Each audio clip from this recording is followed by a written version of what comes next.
Hi guys, it's Kino. Welcome to another video. So in today's Pick a Card reading, we're going to be taking a look at the connection between you and the person on your mind. And we're going to be seeing your person's current thoughts, feelings, as well as intentions towards you and your connection. I'm going to go a little bit more in depth into the full breakdown of this reading after you choose your group, but for now we're just going to do your option selection. So there are 4 readings for you guys to choose from today. I'm going to show you each of these crystals up close one by one, and then please pick whichever one you feel drawn to the most. Number 1 is rose quartz.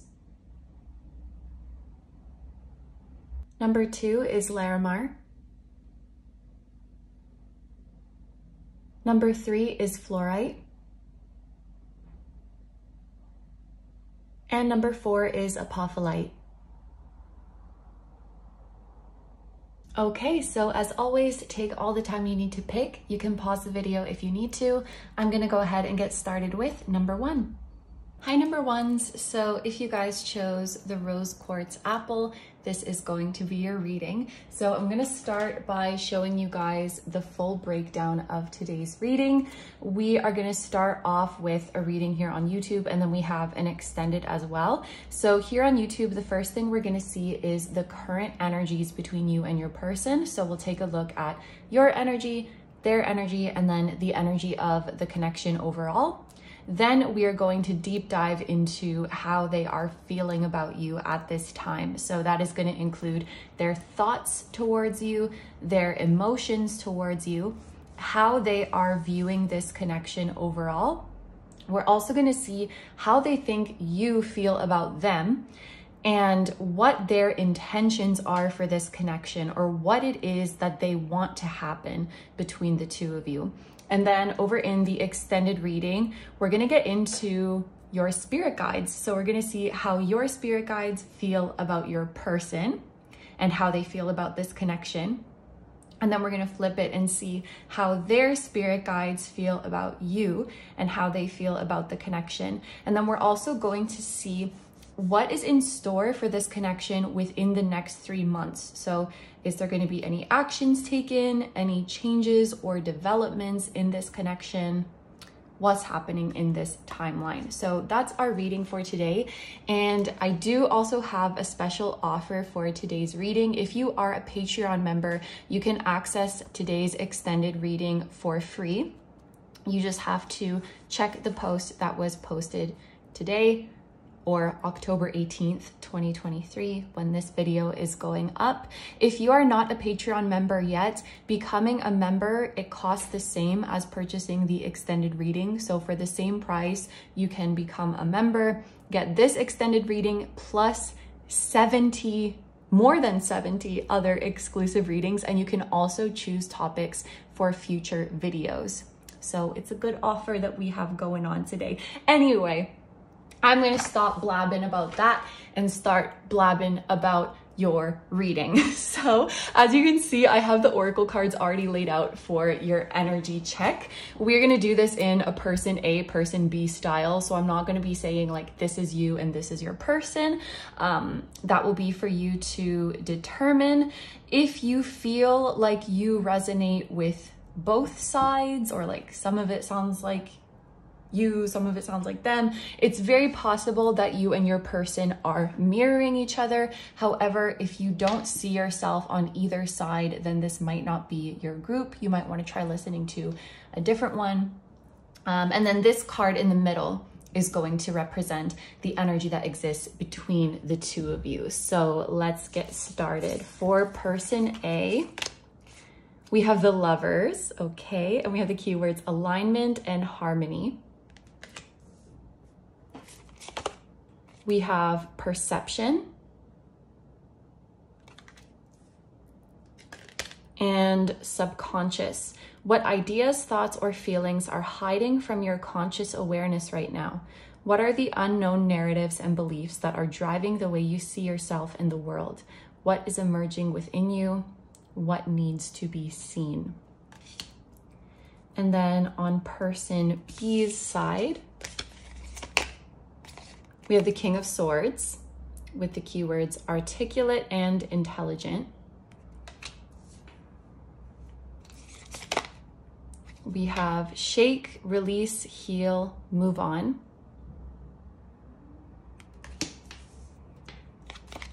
And we have assert, to claim, to take space, to remain honest and confident. And then for the card representing the energy between the two of you, we have marigold with the keyword jealousy. Interesting. So I think I'm going to start from the outside and just work my way in.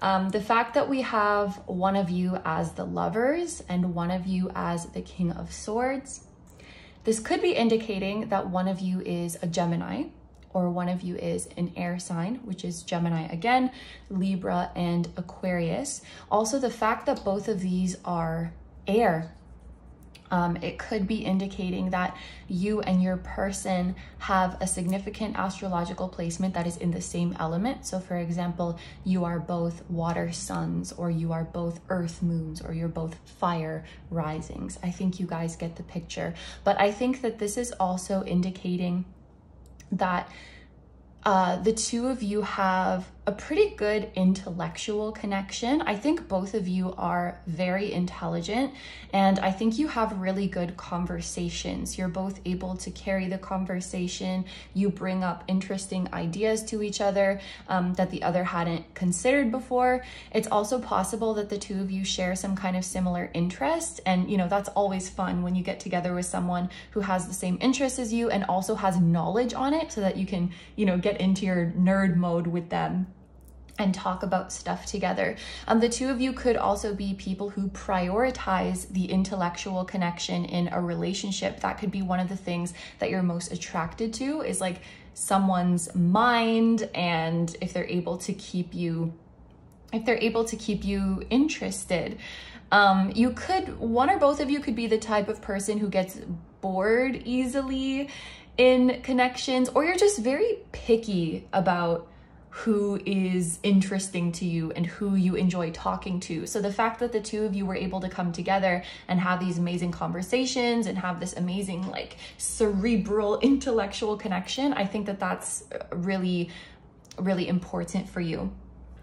In terms of what might be different between the two of you, I think that the King of Swords person is probably a bit more of the loner type, so to speak, meaning that if they're struggling with something, they're probably just gonna figure it out on their own, or even kind of like turn away when they're struggling. Whereas I feel like the Lovers person is more the type to, when they're struggling with something, they want to come together. They want to share it with people. They want to talk it through. The Lovers person is probably the one who more openly craves connection. I'm sure that the King of Swords person craves connection too, but they probably have more of a stoic air about them, that like, I don't need you, I don't need people, I can figure it out myself. They have like that kind of vibe going on about them.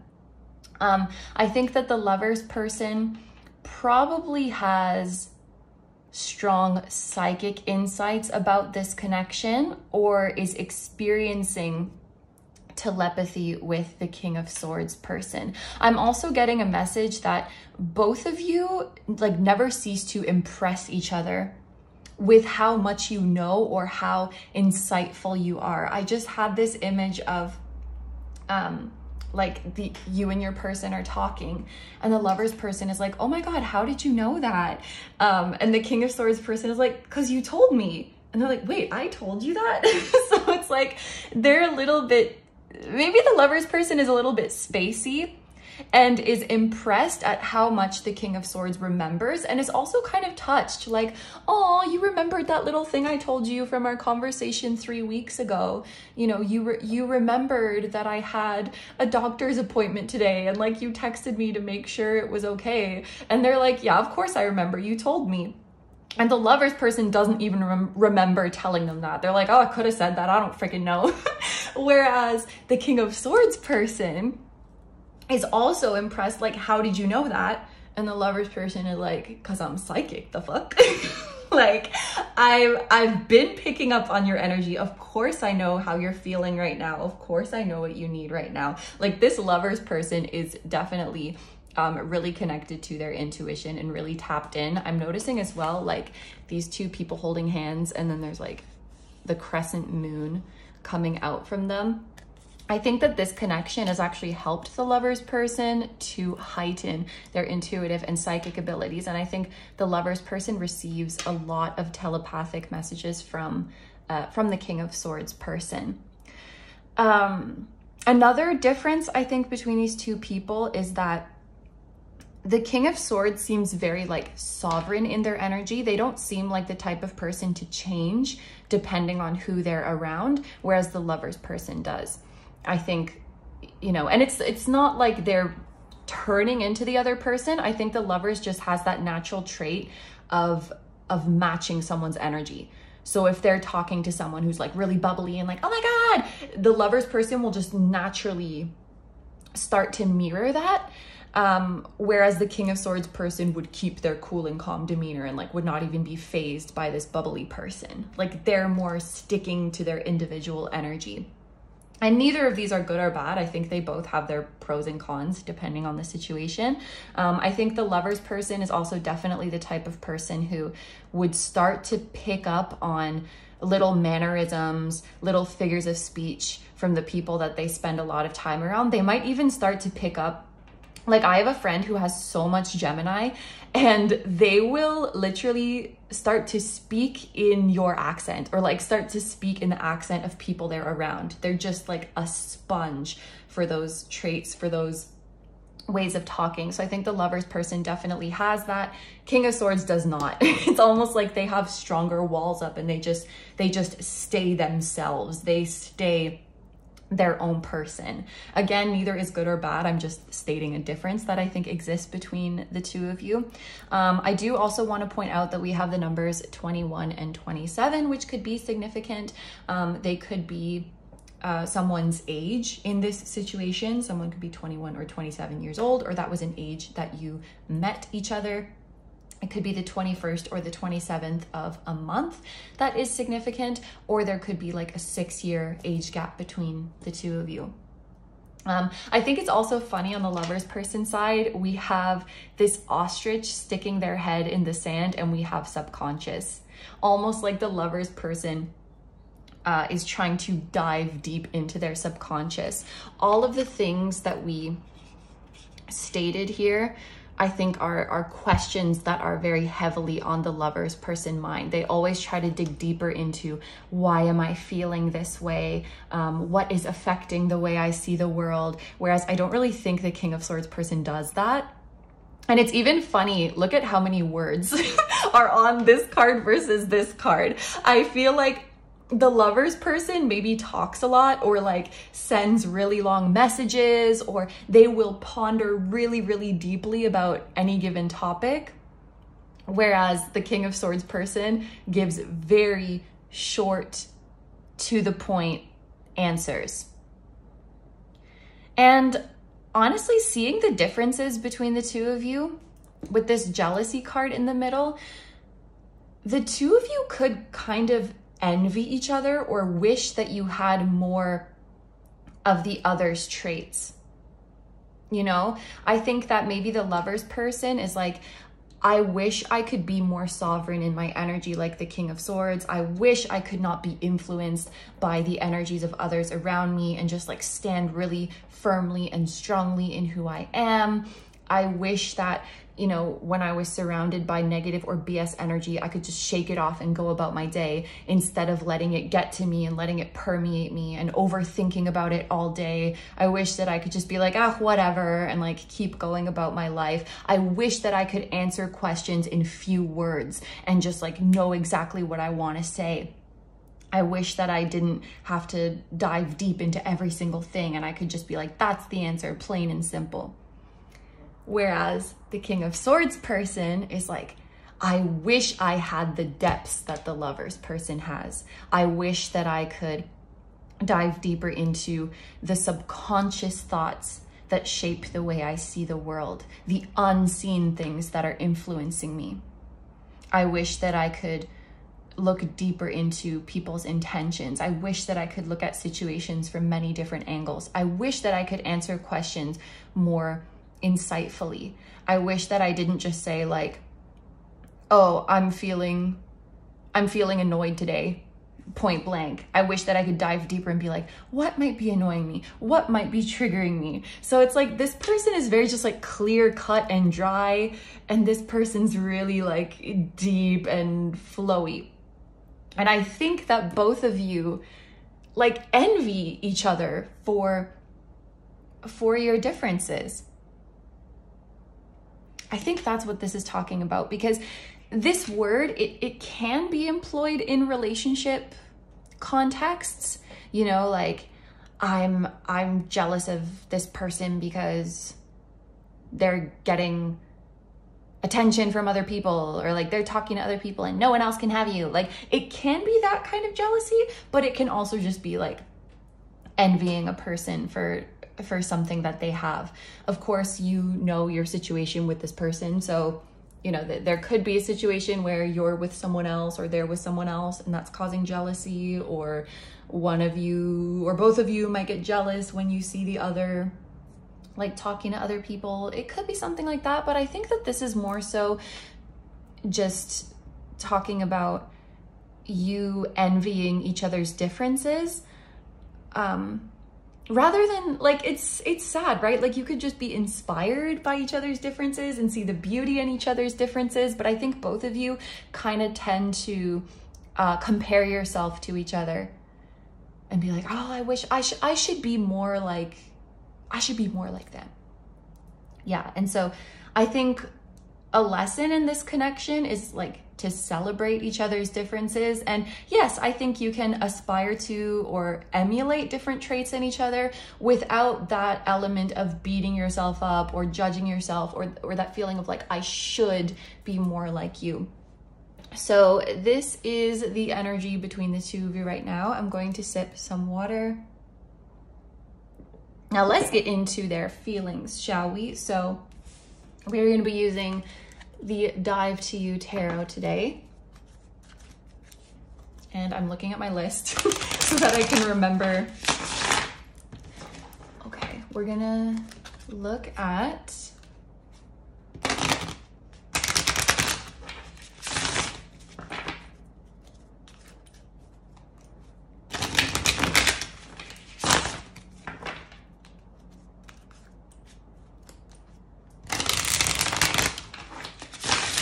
your person's. We're going to start with their thoughts of you. So what is in their head? What are they thinking about you right now?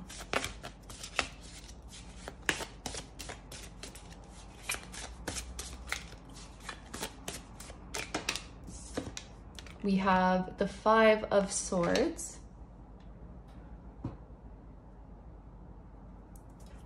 Then their emotions towards you. So what are they feeling about you right now? We have the Two of Swords. How are they viewing this connection overall?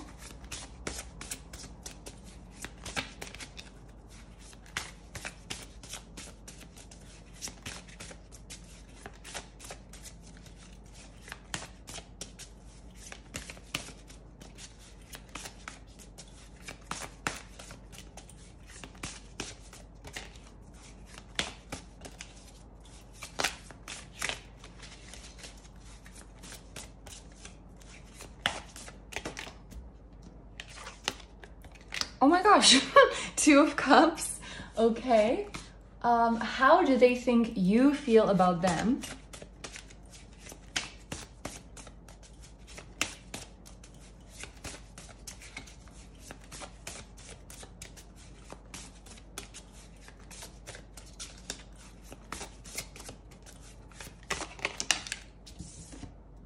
The Page of Pentacles. And then their intentions, or what they want to happen in this connection.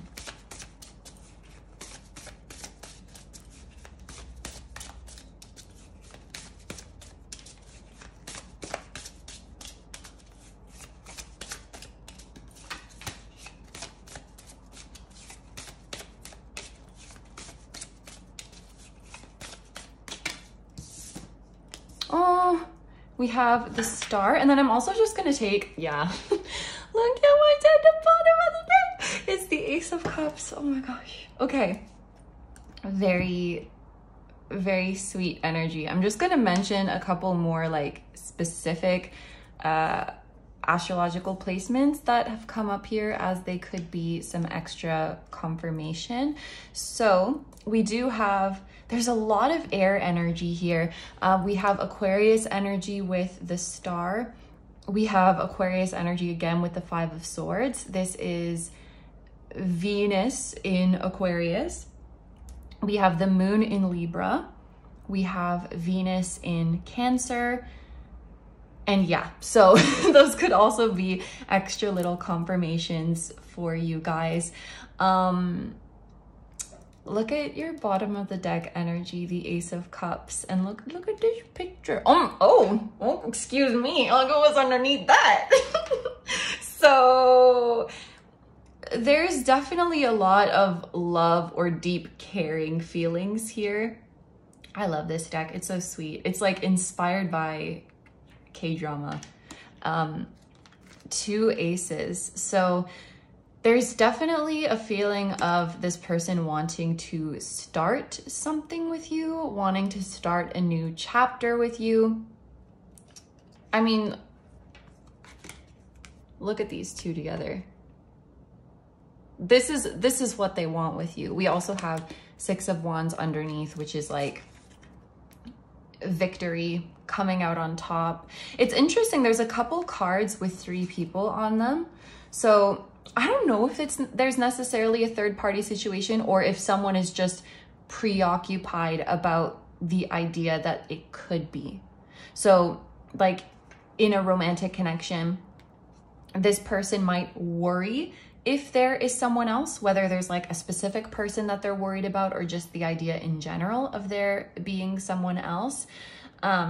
Or you could worry that there is someone else. And so, you know, with this 6 of Wands, it's almost like they want to beat out the competition. They want to be like the winner or the victor, so to speak. I think this also indicates them seeing you as like, oh my gosh, 9 of Cups too. Like this indicates them seeing you as, I don't know if a prize is the right word, but basically that anyone would be lucky. Anyone would be lucky to have you. Wow. So, okay, now let's just go through these in order. There's a lot of like really strong energy coming through here, but I actually want to talk about this 2 of Swords, because when it comes to their emotions, it seems like they are feeling kind of torn right now, how they feel about this situation.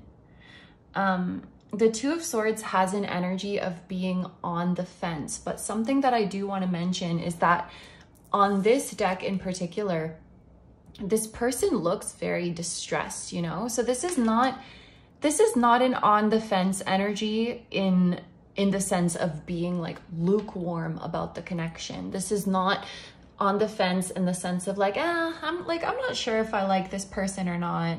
It's not like that. It's like, I don't know what to do. And that's really upsetting me. Like, I don't know how I feel in this situation. This person is even lying in bed. So this person could be like thinking about this connection when they're in bed, or they could be having dreams about you and then they wake up and they're like, what the heck was that? This person could actually have kind of conflicting dreams about you. So like one night they might have a dream about you where it's like really, really sweet and you're like snuggling and you're exchanging words of love, and they wake up feeling all fuzzy, and then like a week later they have a dream that you're like, this person really cares what you think of them, and it's like they don't want to be embarrassed in front of you. Because I just heard like sometimes they'll have dreams that you're like laughing at them, like pointing and laughing at them, like haha, like you're such a loser, and like you're going off with someone else. I think that this person is very hot and like very hot, very popular, very likable, but I don't think they were always that way. I think this person growing up was like very insecure. They were maybe bullied, or they were just never popular.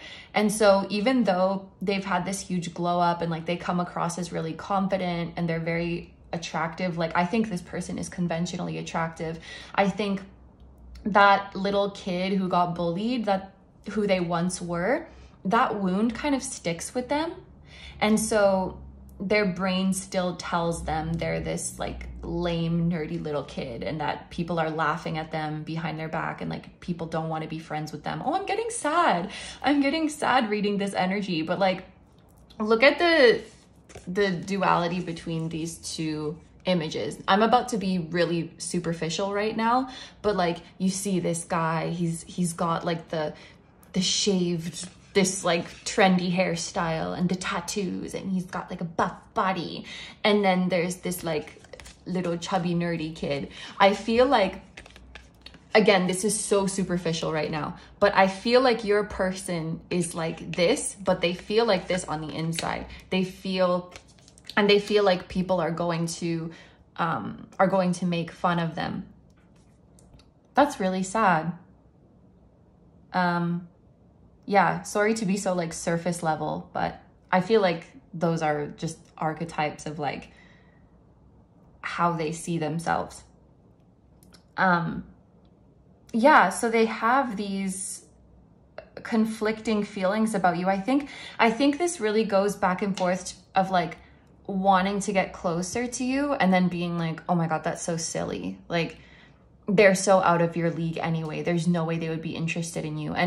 And this is BS. And I don't think that you've never actually done anything that would indicate like you think that they're below you or you're not interested in them. That's just, insecurities are so illogical. Like, you could have gone on a date with this person and been like laughing at all of their jokes and talking about how fascinating they are and enthusiastically being like, when am I going to see you again? Let's schedule the next date. And then this person on the way home is like, oh my God, they think I'm a loser. Like, they don't want to see me again. That's literally how ridiculous insecure brains can be. Like, there's no reasoning with them. And I feel like that's kind of what's going on in your person's brain. So they're torn between like wanting to get closer to you and then being like, no, there's no way they would want to be with me. And then, you know what? I also think that it's like they might even feel guilty because in indulging in their insecurities, like, okay, let's say, for example, and I'm like, again, I'm using really like superficial examples here. Let's say someone has like acne and they're really, really insecure about it. And then their insecure brain is going around being like, that person would never want to date you because you have acne. If you indulge in that insecurity, then part of you also has to entertain the idea that your love interest is superficial as fuck. You know what I mean? So it's like, in indulging in your insecurity, you're kind of also low-key judging the other person or like assuming that they would say some kind of shallow shit like that. And so it's like they're indulging in these insecurities, but then they might feel guilty about the things that they project onto you when they're doing that. Does that make sense? And so I feel like, honestly, this person could have quite a bit of inner turmoil right now. And it's so interesting. Like, this is their thoughts, and a sword card came out. So makes sense, because swords is about your mind being in your head. When it comes to their emotions, another swords card came out. So I think this person being in their head is really getting in the way of them like feeling their true emotions. When it comes to what they want with you and how they view the connection, we have the Ace of Cups and the Two of Cups. So this is definitely someone who has very strong and very sweet feelings for you, who sees you as their match, who sees themselves in a couple with you. Like, that's what they feel in their heart, but their insecurities are so illogical that it causes this kind of of inner conflict in them. With the Five of Swords here being how they think about you, you know, this is also a card that can indicate inner conflict. There could have been maybe a conflict, a disagreement, an argument that you guys had recently. And this card is appearing to say that they are thinking about it a lot. They're really, really in their head about it. They may be embarrassed about how they behaved in that situation and really being like, man, why am I like that? Or like, why did I say that? And they could be replaying the exchange over and over again. If it was over text, they could be reading the text messages over and over again and just being like, what the heck?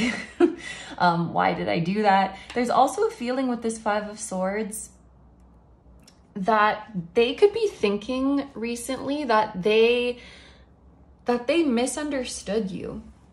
They could be thinking that recently they misunderstood who you truly are or what your intentions are or what you truly want, because they could have been projecting some things onto you. And maybe this is where the disagreement started, because they maybe were saying to you with so much confidence things about you that they assumed or things about you that they projected. And maybe they didn't even realize that it was an assumption or projection, and they're saying it to you with so much confidence. Like, this is how you are, isn't it? This is what you want from me, isn't it? And you're like, no, I don't. Where did you get that? And it's like embarrassing for them, because then they're like, oh, damn, I completely assumed that about you. I projected that onto you. Like, you deserve better than that. And they're like, how did I miss that? There's something about who you are or your intentions or your desires for this connection or like your expectations of your person that it feels like they just completely got it wrong, and they're realizing that now, and they're realizing who you truly are and what your true intentions are. And I think with this Two of Swords, there's a feeling of like being unsure how to move forward. Yeah, we spoke about this Two of Cups, how they view the connection overall. They might see you as the one of sorts, like you are the person for them, you are the match for them. This is very straightforward. This is like a beautiful reciprocal relationship. I think they definitely think there's something very special about you that you were meant to meet, essentially. I think that they really want the best for you. They want you to be safe. They want you to be taken care of. I think your safety and security and well-being is actually something that they think about a lot, and that they really want to be a part of. They want to be a part of contributing to that. I think they always want you to feel like you have someone to go to, that someone is listening, that someone hears you, that your ideas and concerns will always be received. When you're together, they want you to feel like they're really present with you.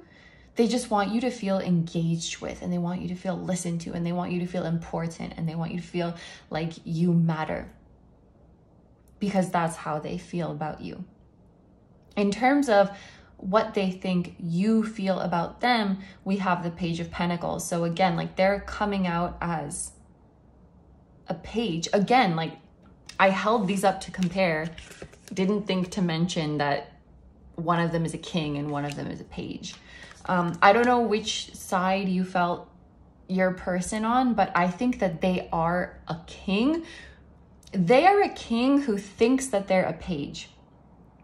Like, this is definitely someone who I think struggles with some self-esteem issues that maybe are not so obvious to other people, but I think that you've probably picked up on it. And I think a lot of it has to do with physical stuff or superficial stuff. You know, we spoke a lot about there's a lot of air energy in this reading. So you guys have an amazing mental connection, intellectual connection. You have amazing communication, amazing conversations, which is what really matters. But their insecurities might lie in the more tangible stuff. So physical appearance, their career, their money, you know, things like that, their body, things like that, which I don't think, well, first of all, I think that you would be attracted to all of those physical aspects of them and be like, what the heck are you talking about? But also at the end of the day, that's not what really matters. So they, yeah, like at times I think they would feel like you see them as this, you know, little nerdy kid, which it's, like, I hope you know this is not me talking about them this way, but this is like how they see themselves. But I think that there's even traits in them that they don't like or that they judge themselves for, and you think it's like the sweetest thing ever. So for example, they might hate the sound of their own voice. They might hate the sound of their own laughter. They might hate what their smile looks like. They might have like freckles and they hate it, like these little traits. And you're like, oh my God, are you kidding me? That's the very thing that makes you so adorable to me. They might think that what they can offer you is like small compared to what others can offer you, which I also think is not true at all. I think that in fact, they can offer you actually a lot or a lot more compared to what some others can. So there's definitely like a skewed perception of self that is coming through here. And, you know, with their intentions being the star, you know, we spoke about they want a bright future with you. They want to be like this with you. You know, they want to overcome these challenges. But with the star here, it feels like a wish. It feels like a dream. You know, when you wish upon a star for like some big thing to come true because it seems out of your reach. That's kind of like how they're seeing union with you. It's like, if only this could happen. I wish that this could happen somewhere over the rainbow, like someday in the distant future. Like it's almost like it doesn't seem like this realistic, practical thing that they can do. For them, it doesn't seem that way right now. I don't know if that's true, but the star would definitely imply that. But I just love how straightforward these visuals are. And 2 aces, like they want to start something new with you, a new beginning of love, of emotional fulfillment. Ace of Wands, it's like passion, excitement. This person might also have like physical fantasies pertaining to you, or think about your physical connection, or they're just really like physically attracted to you. I also think, I know I'm going really far down, but these are all like cards that I saw and I just can't ignore them. I think that with the 6 of Wands, they would be really proud to be your person. They would be really proud to be seen with you. They definitely want to make it official as well. This could also be an indication that they've spoken to their friends about you or spoken to close ones about you. Or they might like compare other people to you. Like if someone around them is like, oh, look at that person, they're so pretty. In their head, they might be like, yeah, but group number 1 is prettier. Like that kind of vibe. Or they just can't help but like compare new people that they meet to you because you are like the standard for them, essentially. And yeah, with the 9 of Cups, this is like a desire, a wish. So definitely there's some strong wishing and hoping and praying going on of like what they want to happen between the 2 of you. But in terms of intentions, like what they are actually going to do, there's not a lot of indication of that, because like this is just feelings. This is feelings. This is passion. it's all like emotional, that there's not really like a concrete action. And that's probably with the star, because they think that it's like this hypothetical thing, if only we could be together in this way, rather than seeing it as like an actionable thing that they can do.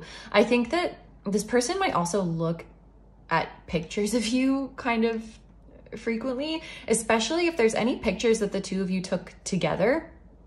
They might look back on those a lot,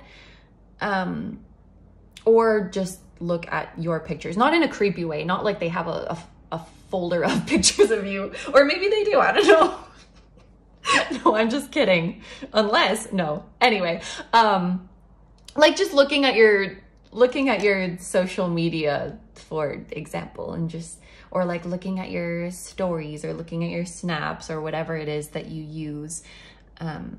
But yeah, if you have photos together, I think they definitely like look back and reminisce on those times. If you have had like a physical connection with this person, I think that's also something that they reminisce about on a rainy day.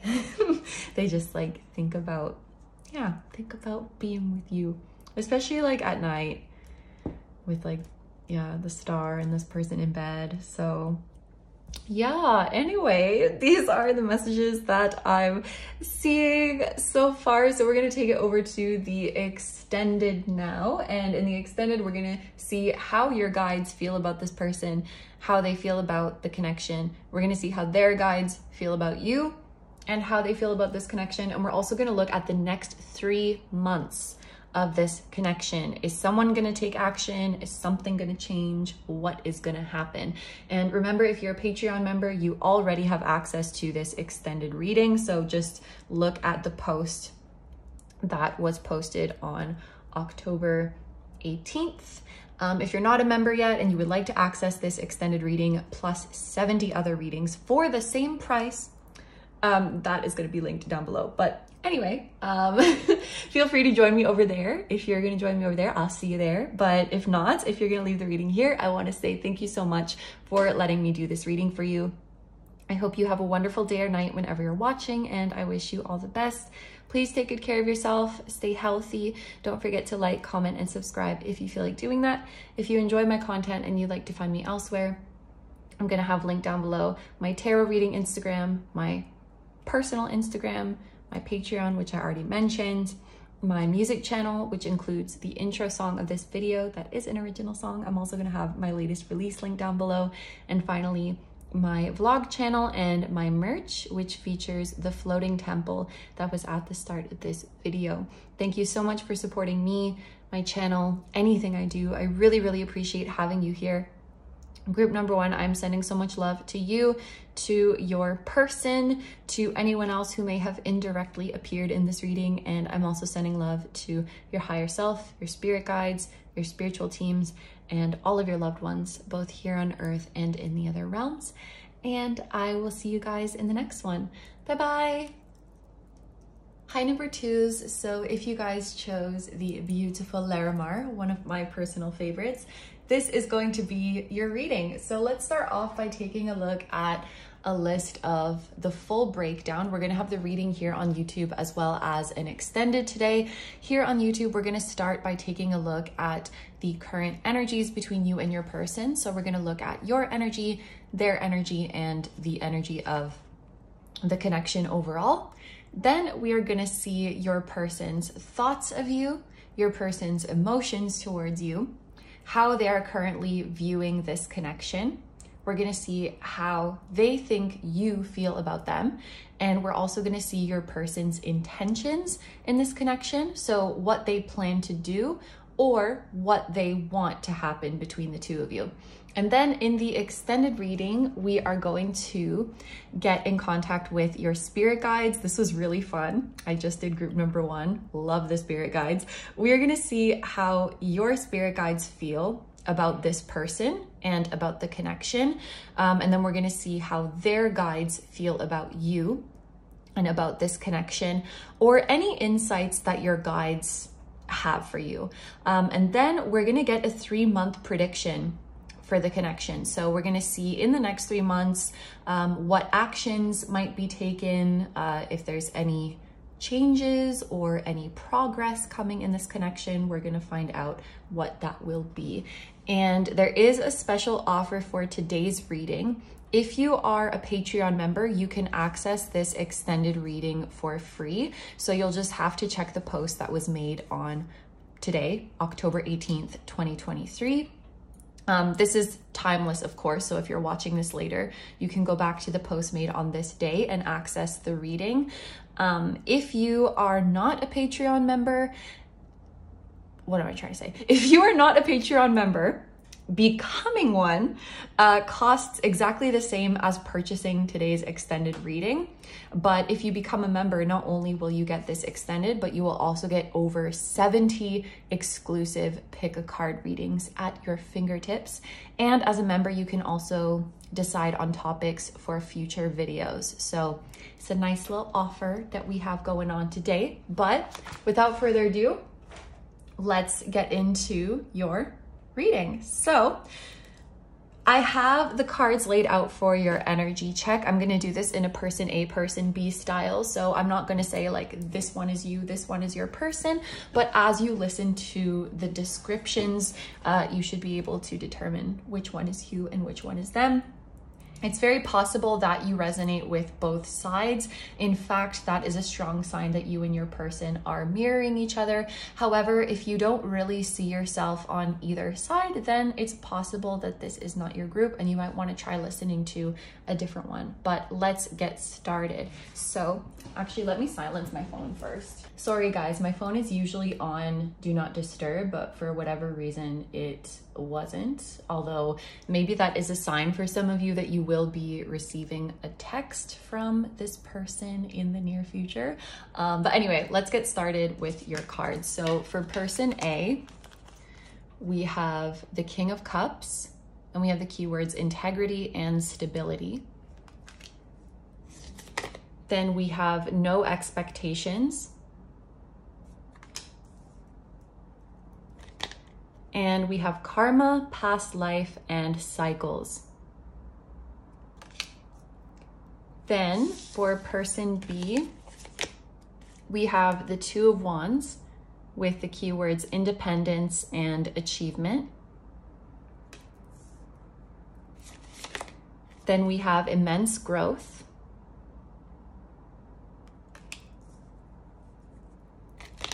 And gratitude. What can you appreciate right now? What do you need to do to practice and invite gratitude into your life? Beautiful. This is beautiful energy. So we are going to, wait, we have to look at this. I'm a little bit scattered for this group. I'm sorry about that. We have verbena with the keyword magic. Okay. So we're going to start from the outside and work our way in. The first thing I want to say with these two tarot cards, we do have water sign energy here with the King of Cups. So that is Cancer, Scorpio, and Pisces energy, which could be significant. And then with the Two of Wands, we have Mars in Aries. So those could be relevant placements of you or your person. It could also be that someone has Mars in a water sign, Mars in Cancer, Mars in Scorpio, Mars in Pisces, or someone could have the Moon in Aries or Jupiter in Aries. It's okay if you and your person don't have these placements, but that could be an extra layer of confirmation for those of you who may need it. We also have the numbers 22 and 15, which could be relevant. 22 could be someone's age. I don't think anyone is 15, but these could also be dates, like the 22nd of a month or the 15th of a month could be significant. And because there's a difference of 7 between these two numbers, it could also be that there is a 7-year age gap between the two of you. Again, these are just little things to give extra confirmation. It's completely okay if all these little things don't apply to you. But anyway, another thing I want to say, the tattoo that is on this King of Cups around their neck area, it is bringing a focus to the throat chakra. There's even like an eye on this person's throat. So it could be that whoever is the King of Cups in this connection, they really have something that they want to get off their chest. They really have something that they want to say to the Two of Wands person, but it feels like a leap of faith to them because they have no idea how the Two of Wands person is going to react. So it's like a, here we go, here goes nothing. I just have to say it. There's something that the King of Cups person really wants to say to the Two of Wands person. This King of Cups person I am seeing as an old soul, someone who has a lot of wisdom that was not necessarily learned from this lifetime. It's something that they've carried with them for many lifetimes. The King of Cups person was likely a very wise and insightful child. I'm even hearing that as a child, the King of Cups person could have spooked some of the adults in their life, because it's like, why on earth are you saying something so deep? Why on earth do you have so much emotional maturity? You're like 4 years old. What is going on? I think the King of Cups person has a very vivid imagination.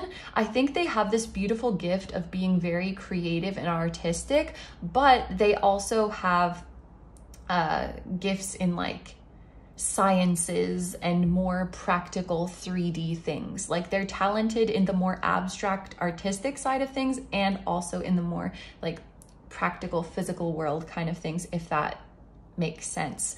I even think that the King of Cups person is, I want to say conventionally intelligent, which I guess means like does well in school, gets good grades on paper, and that kind of thing. And I also think that the King of Cups person has a beautiful voice, whether that is a speaking voice, a singing voice. It's probably both.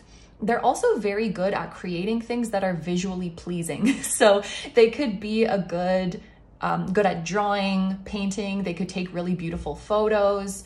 When they take photos of their friends, it always turns out really nicely. They could take killer selfies as well. They could also be really good at like doing their own makeup or doing others' makeup or dressing themselves. Or they're the type of person who can always find the best spot to take a photo so that it comes out nicely. They just have a really good eye. They can make things very beautiful. And this is actually really sweet because that means they also have the ability of seeking out and appreciating beauty in the world where others might not see it. And I think that the King of Cups people just naturally makes people feel confident when other people are around them. And it's not necessarily because they're outwardly hyping them up and outwardly praising them and being super vocal about it. It's just a vibe that they give off. When you are around the King of Cups, you can't help but feel confident and just feel like you're enough and feel like everything is gonna be okay. That's something that like, it just exudes out of them. It seeps out of their pores. I know that sounds kind of gross, but that is just the aura that they give off. And I think a lot of people just feel safe and comfortable around this person.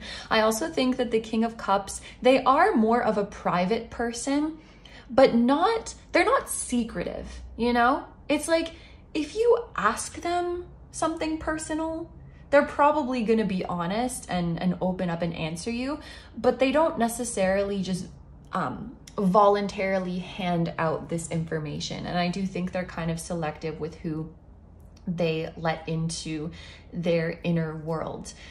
This is also a person who I think is highly reflective. They spend a lot of time in introspection, thinking about how they can become a better version of themselves, thinking about how they can serve the world better. I also just had an image of this King of Cups person speaking in front of a group, and then the whole group is speechless.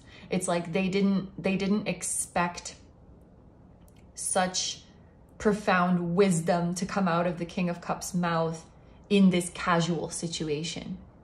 And actually, the specific example that was coming to my mind was like a high school book report presentation.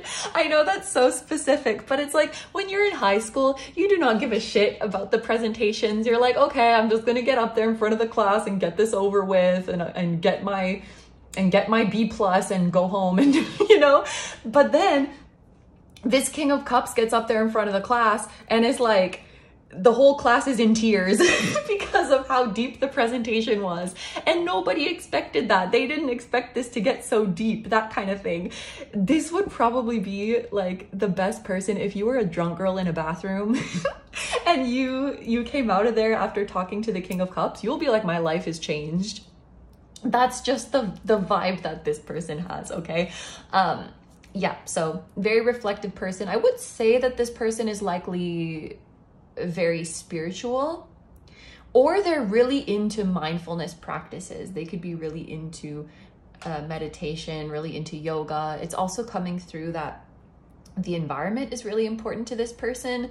They could be really conscious about like eating organic foods. They might even have a little compost bucket in their house. They may grow their own food. Something about like plants and soil and the food that they eat. They're like environmentally conscious in that way. That's kind of vague, but that just came through. So anyway, when it comes to this connection, I do think that the King of Cups person either feels that they have had a past life with the Two of Wands person. So they just feel very, very familiar with them.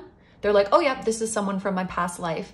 Or they recognize that the Two of Wands person came into their life to help them release some karma, or to help them learn lessons that they've been working on for many lifetimes. I think they very much understand, like, the Two of Wands person came into my life for a reason. With that being said, I don't think that they have any expectations about what this connection needs to be, or put pressure on what this connection needs to be. Maybe in the past they were really caught up about like, what does this mean? What are we going to be? What is this person to me? But now I think they've just really reached a place of peace with it, and they're like, I just know that the Two of Wands person is meant to be in my life. I know that they're teaching me lessons, and I just want to let it be what it's going to be. I don't want to try to pressure it to be something. I don't want to push it in any kind of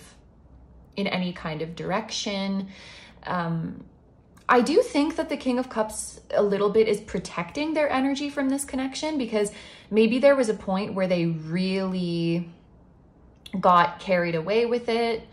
Like, I don't know, maybe they started to notice that they were a bit too attached to the Two of Wands person, or they were a bit too attached to the outcome. And so now, I don't know if it's that they're keeping their distance, it's just that they're protecting their energy. And it's nothing personal against the Two of Wands person. They're just like, I want to keep a healthy level of detachment. And I want to protect my energy and protect my own personal power. Like this panther face, it makes me think of personal power. And this panther is obviously, oh my gosh, this panther is obviously selective about who gets access to this door. And you know, the repeating two, this is High Priestess energy as well. So, you know, maybe there was a point where the King of Cups person felt very attached, or felt like they were oversharing with the Two of Wands person, or giving too much of their energy to the Two of Wands person. And now they're just a little bit more protective in that sense. But now if we look over to the Two of Wands person side, first of all, this is someone who they have a lot of initiative. They're an independent, they're a self-starter.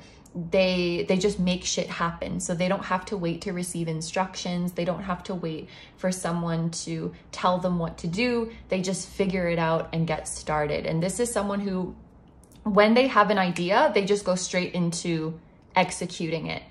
This could be the type of person who they're like, I'll figure it out as I go. I'll cross that bridge when I get there. You know, very Aries-y kind of energy. They're not the type to like, oh, I have this idea, but like, I don't know if I should do it, or like, let me ask this person what they think, or even they're not really the type of person to be like, okay, I want to do this. I'm going to do some research now and make a plan. They're just like, I want to do this. I'm going to start. I'm going to start and I'll just figure it out. Like, I'll just figure it out as I go. And that's, you know, they have a very hands-on way of learning the right and wrong way to do stuff. and more power to them for that. I think they're also really not the type to get influenced by popular opinion. You know, so if there's, I don't know, if everyone's, I'm thinking about The Idol, that TV show, The Idol, how like everyone was like shitting on it. I never watched it, but if this Two of Wands person watched it and liked it, they're not the type to be like, oh yeah, that show sucked, because like that's what everyone else is saying. They will proudly be like, I liked it. I liked it, and I will not be taking questions. They're just like so independent in their thinking. They're so independent in like getting themselves started on doing what they want to do. And they have a kind of pioneering energy as well. So even if they have an idea and there's no guidebook for it, maybe no one else has done it before, that doesn't scare them away from it. They're just like, hell yeah, I'm gonna do it. I think that this person, they definitely have an adventurous and spontaneous side to them.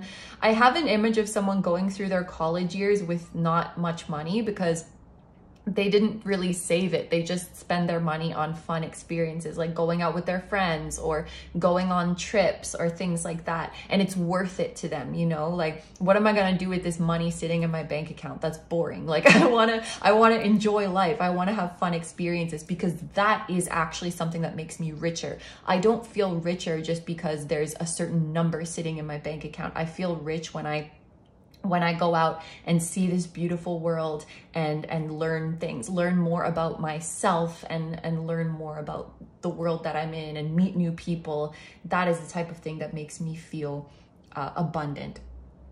I think that this person is also very intelligent, just like the King of Cups person. And I do think that they've either recently received a really exciting career opportunity, or they are going to receive one very soon, with achievement and with immense growth. This opportunity coming their way, it's just like a testament to how much they've grown. They're about to enter into a chapter where they're making huge progress in their career in a short period of time. In less than a year, they're gonna make like huge leaps and bounds in their career. And you know what? Like, no one's gonna be surprised. No one around them is gonna be surprised. They're probably going to be the most surprised, and everyone else is like, duh, like, you're so ambitious, you're so intelligent, you're so fearless, of course you are going to get this opportunity. I think this is the type of person who, they definitely do think about the past a lot, but not in a regretful kind of way, not in a dwelling in the past kind of way, but they like to kind of compare the versions of themselves that they've been over time, and, you know, see how far they've come and learn from the past. They might even be interested in history. So even like before their time, they like to learn about history, because it helps them just make sense of the world and where they're going. Yeah. And then we have gratitude. Needless to say, I think this is someone who has a very, very positive attitude, who they don't take anything for granted, any experience, any relationship, any opportunity. They're always so grateful. And this person is very, very humble. And it's like all these amazing blessings coming to them that no one else is surprised, because it's like, of course you've earned it. And they're like, oh my God, me? Like, why me?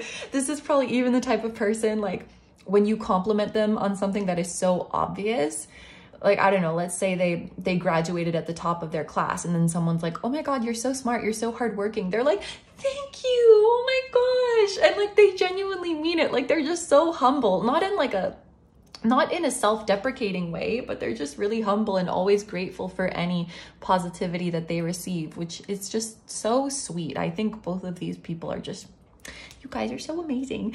And then, I also think, like, as it pertains to this connection, I think the Two of Wands person would say that since meeting the King of Cups person, they have experienced immense growth in their life. They've become a lot more confident, because that's just what the King of Cups does.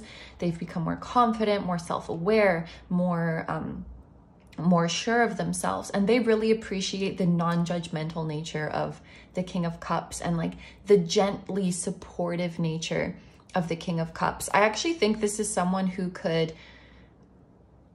get uncomfortable when people are too outward. Like, what am I trying to say? I guess they appreciate more subtle expressions of emotion or of appreciation. Like if someone were to do a big grand gesture towards the Two of Wands, or go on and on about how amazing the Two of Wands person is, that will kind of make them uncomfortable. So the King of Cups is more subtle, and they appreciate that. Yeah, they're definitely very, very grateful for the King of Cups person. And then we have magic. We have magic in the middle, in between the two of you. So the two of you could feel like when you're together, it is magical. Maybe you've even noticed some weird things happen when you're together, like weird synchronicities. It feels like magical things are happening. It could also be that it's like you make magic together. You create magic together. That's a really beautiful energy to have between the two of you. This is more like, because there's magic and then there's like magical powers. And I feel like this is more like magical powers. When you get together, it's like you bring out the superpowers in each other. You make each other feel like anything is possible, and you see the magic in each other. Very beautiful. Wow. So let's get into our tarot now. This is my water time. Okay, so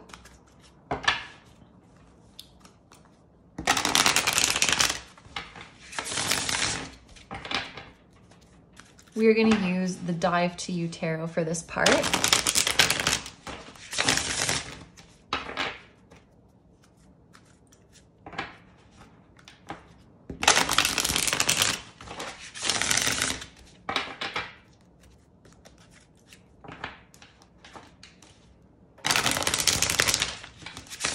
All right, group number 2's person. What are their current thoughts of you? What are they currently thinking about you? We have the 7 of Swords.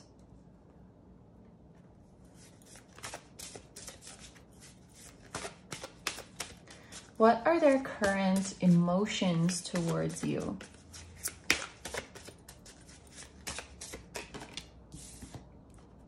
Temperance.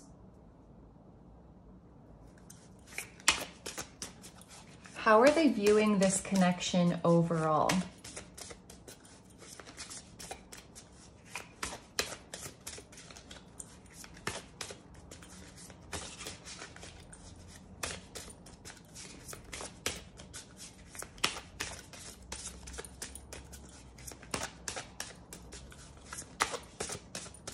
So they actually think about this connection a lot. They think about what it means to them, or what this connection means a lot.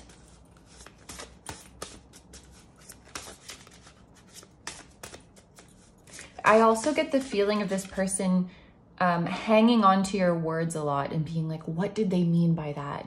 Even if it's not that deep, even if you didn't think much of it, they would like hang on to it and be like, what did they mean by that? And even if that's not their usual personality, it's just kind of something that happens when they're talking to you. They're kind of fascinated by you.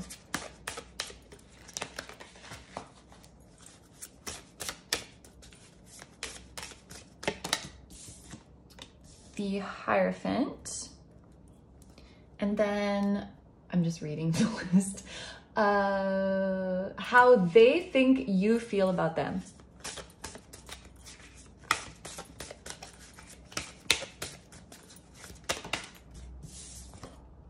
The 9 of Pentacles. And then what are their intentions? Or, okay, yeah, I'm gonna do it this way, because this is kind of how it came out in group number 1. What are their intentions? Like, what do they plan on doing?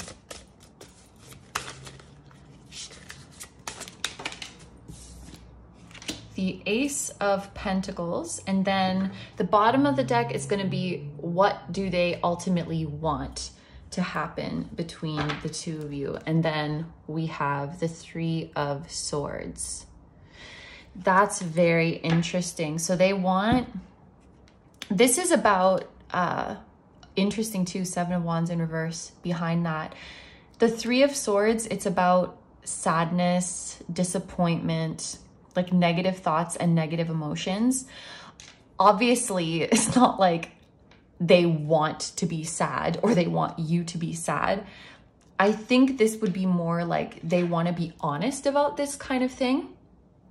Like, I wish that we could just be honest about this. And, you know, with the Seven of Wands too, in the upright, this can indicate someone who's like being defensive or who's putting up a fight. So when I read these two together, it's kind of giving the feeling of, I wish we could just let our guard down and admit how much this sucks. Interesting. It's maybe admitting how much we miss each other, or admitting our dissatisfactions in the relationship. So there's a couple of examples that I'm getting. Of course, you know what your situation is, but just to like paint a picture of this energy, it's like maybe there's two people who are long distance, but most of their exchanges are like, yeah, like we'll be together soon. It's going to be okay. Like, let's be strong. And this person is saying, I wish we could just be negative and be like, this fucking sucks. I miss you. You know, like I want to be more open about those negative emotions. Or another example is people who are friends with benefits. And then, like, let's say there's two friends with benefits, and then one of them is, you know, going to a party, and like there's gonna be other people there, and the other person is like, oh no, I'm fine, like you go have fun. Or like, oh no, it's okay that you canceled plans again. It's okay that we haven't seen each other in 3 months, because like it's not like we're dating anyway. You know, it's like, and it's interesting because with this person's thoughts of you, the Seven of Swords, one of their thoughts of you is that like you're not being completely truthful, or you're not being completely authentic. So they might feel like you have some negative thoughts or negative emotions that you're holding back, and they just want you to say them rather than just being like, oh no, it's fine. And maybe this is something that both of you guys are doing, because the logical part of your brain tells you that you shouldn't care. You know, the logical part of your brain says, well, why does it matter if you haven't seen each other in a month? It's not like you're a couple anyway. You go longer without seeing some of your friends, so you shouldn't be that upset about a month. Your logical, finger quotes, brain tells you that, so then you respond to them, okay, it's fine, like we'll just see each other when you have time.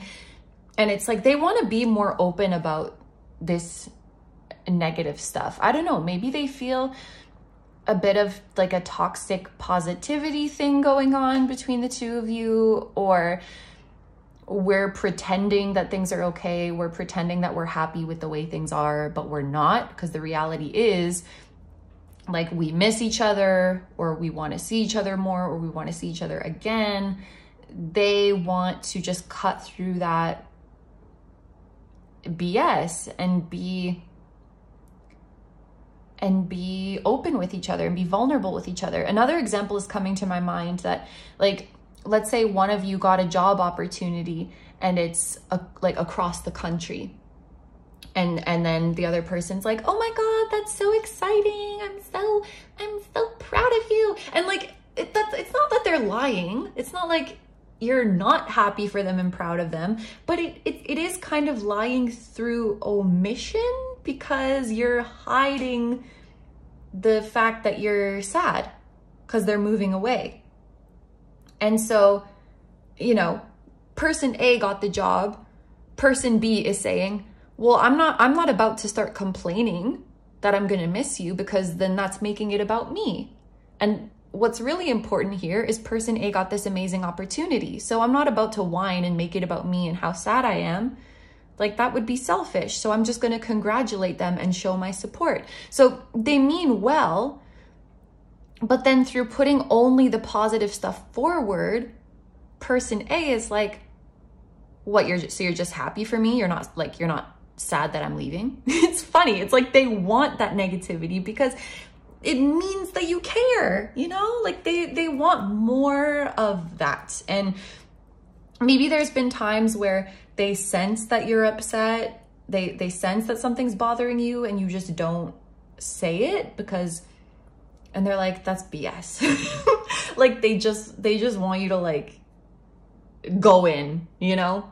They just want to go in. They just want to talk about it. So ultimately they want more openness and vulnerability with you. Cause you know, ultimately this is an intimacy thing, right? Being able to talk about the good and the bad. So yeah, they want more intimacy with you.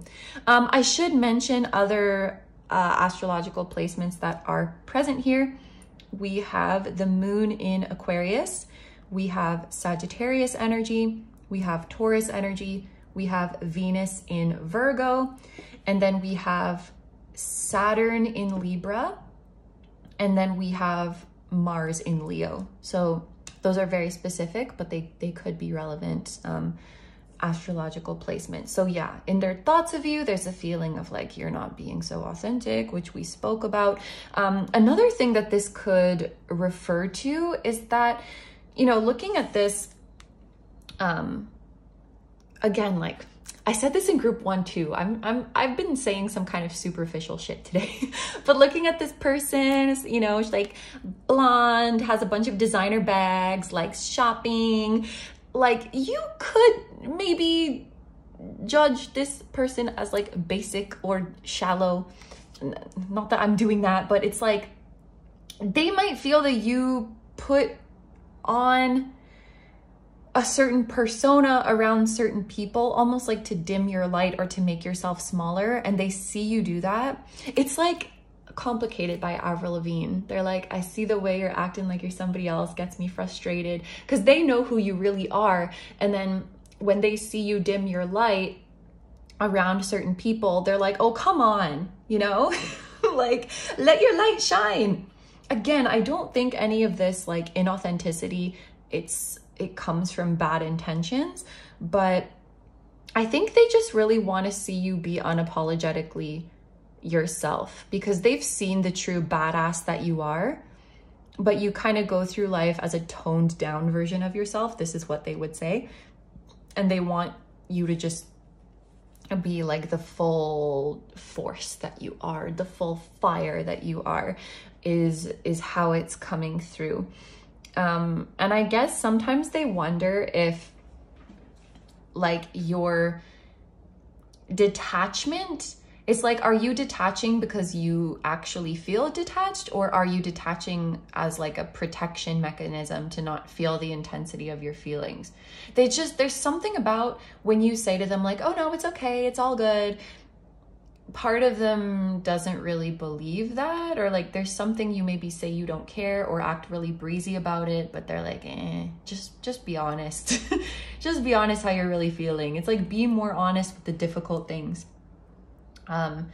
Then with their emotions towards you, we have Temperance.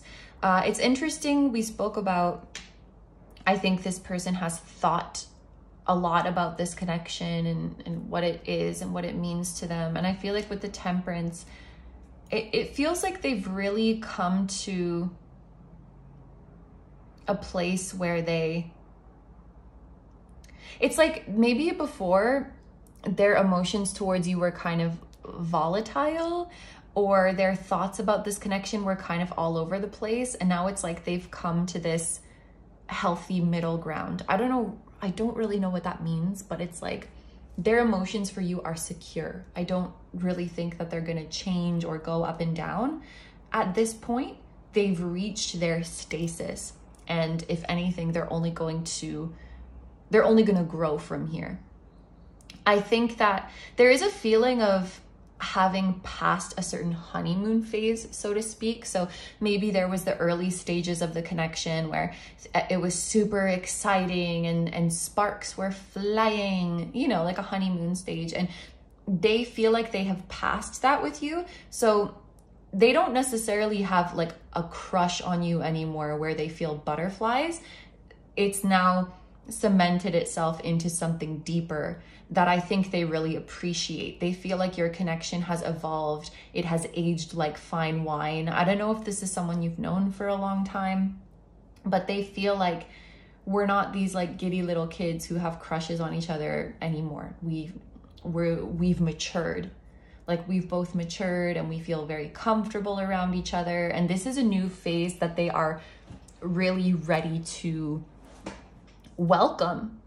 They're really ready to move into that future and just like steadily grow their feelings for you. And I'm hearing like they're excited to fall in love with, or they're excited to get to know each new version of you that emerges as you move through life together. I think at this point, this person sees at least knowing you into their future. When they imagine themselves 3 years from now, 5 years from now, they do see you there in some capacity, and they're excited to see the different versions of you that you will become. And it's almost like a given to them. They're like, oh yeah, you're gonna be in my life. What do you mean?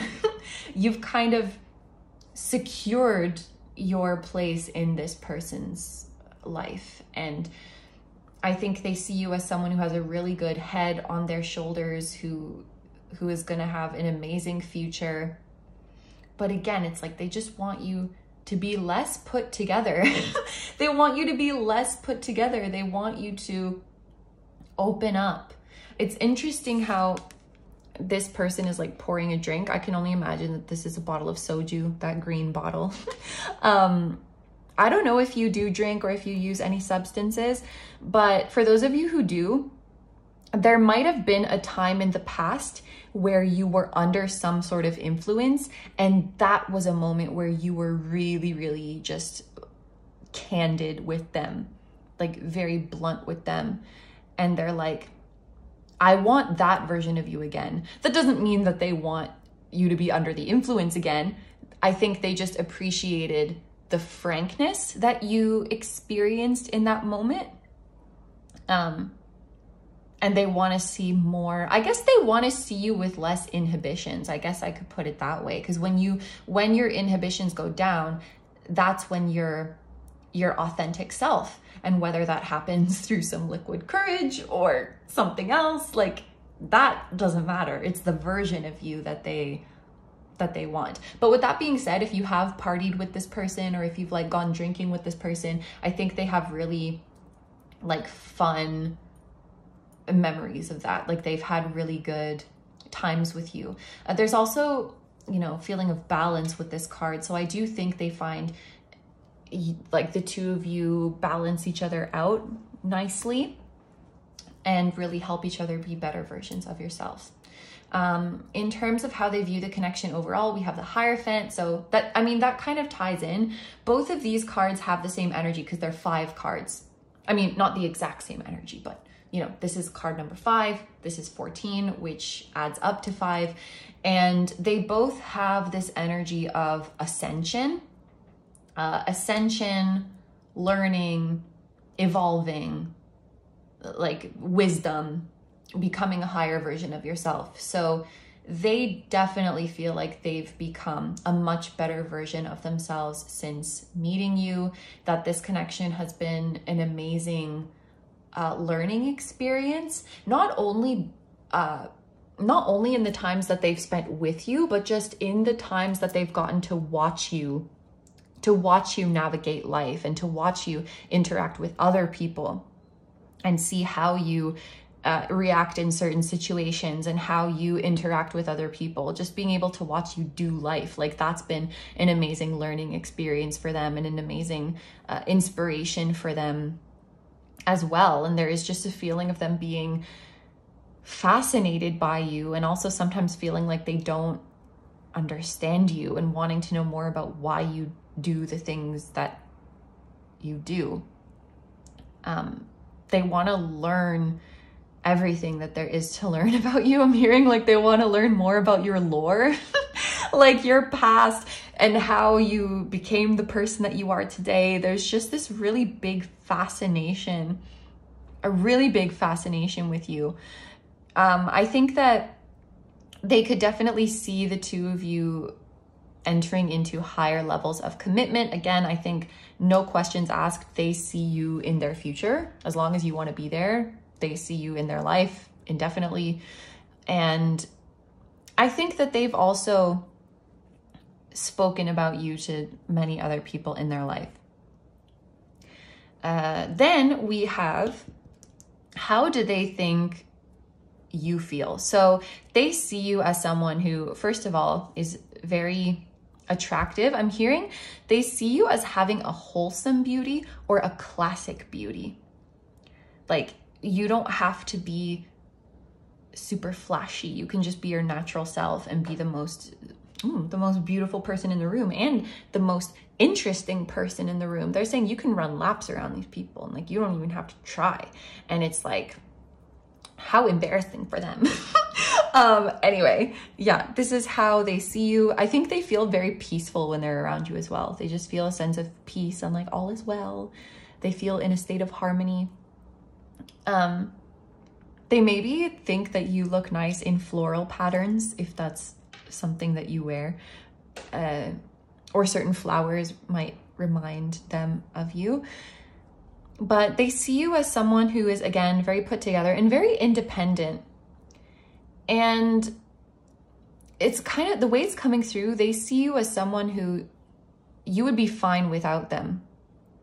I think they do feel that you care about them, but that you would be just fine without them, or that you don't really need them.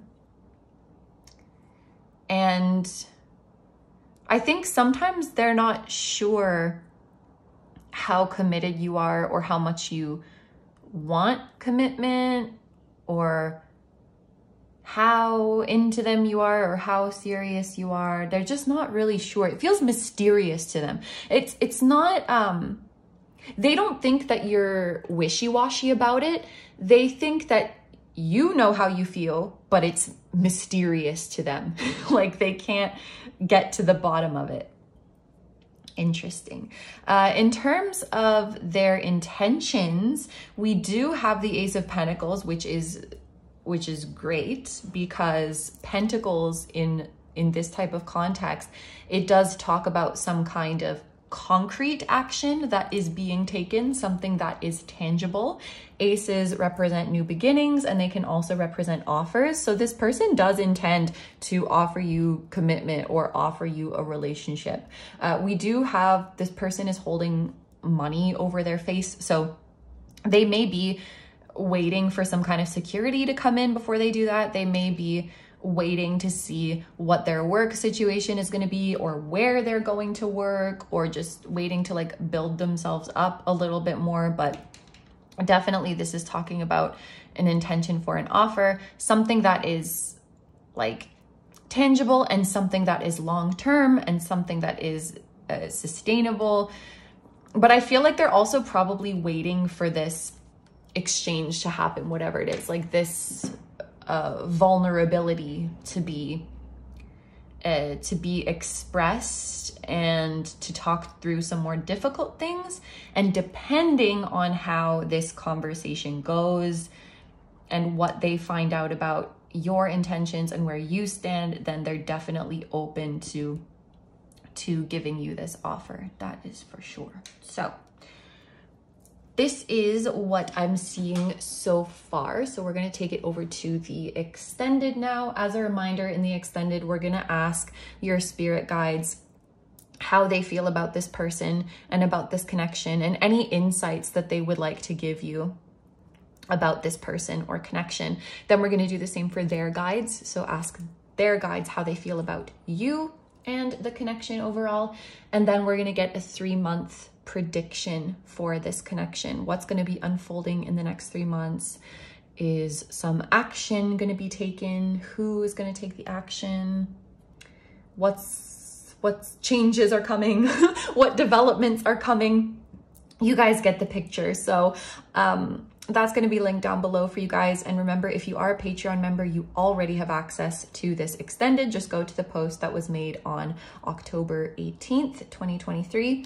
If you're not a Patreon member and you would like to access this extended and 70+ exclusive pick a card readings, and if you want to decide on topics for future videos, I will have the Patreon linked down below.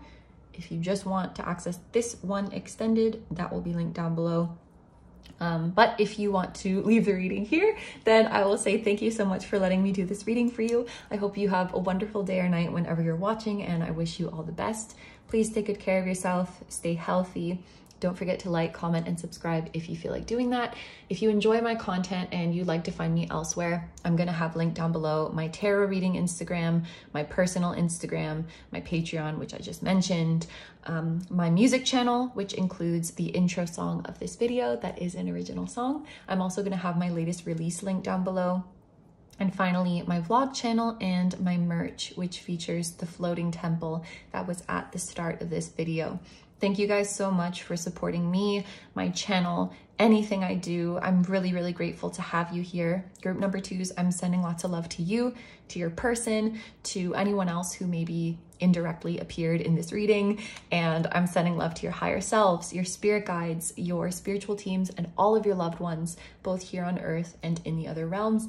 And I will see you guys in the next one. Bye-bye. Hi, number 3s. So if you guys chose the cute little Fluorite seahorse, this is going to be your reading. So I want to start by showing you guys the list of the full breakdown for today's reading. We're gonna have the reading here on YouTube as well as an extended today. Over here on YouTube, we're gonna start by seeing the current energies of this connection. So we'll look at your energy, your person's energy, and then the energy that exists between the two of you. Then we are gonna see your person's thoughts of you, your person's emotions towards you, how they are currently viewing this connection. We're also gonna see how your person thinks that you feel about them. And to finish off, we'll see their intentions. So what they are planning to do or what they want to happen within this connection ultimately. And then in the extended, we are going to ask your spirit guides to come through. So we're gonna see how your guides feel about your person and how they're feeling about the connection overall, and ask them for any insights that they might have for you about your person or the connection. Then we're gonna do the same thing for their guides. So we'll ask their guides how they feel about you and how they're feeling about the connection and what insights they have.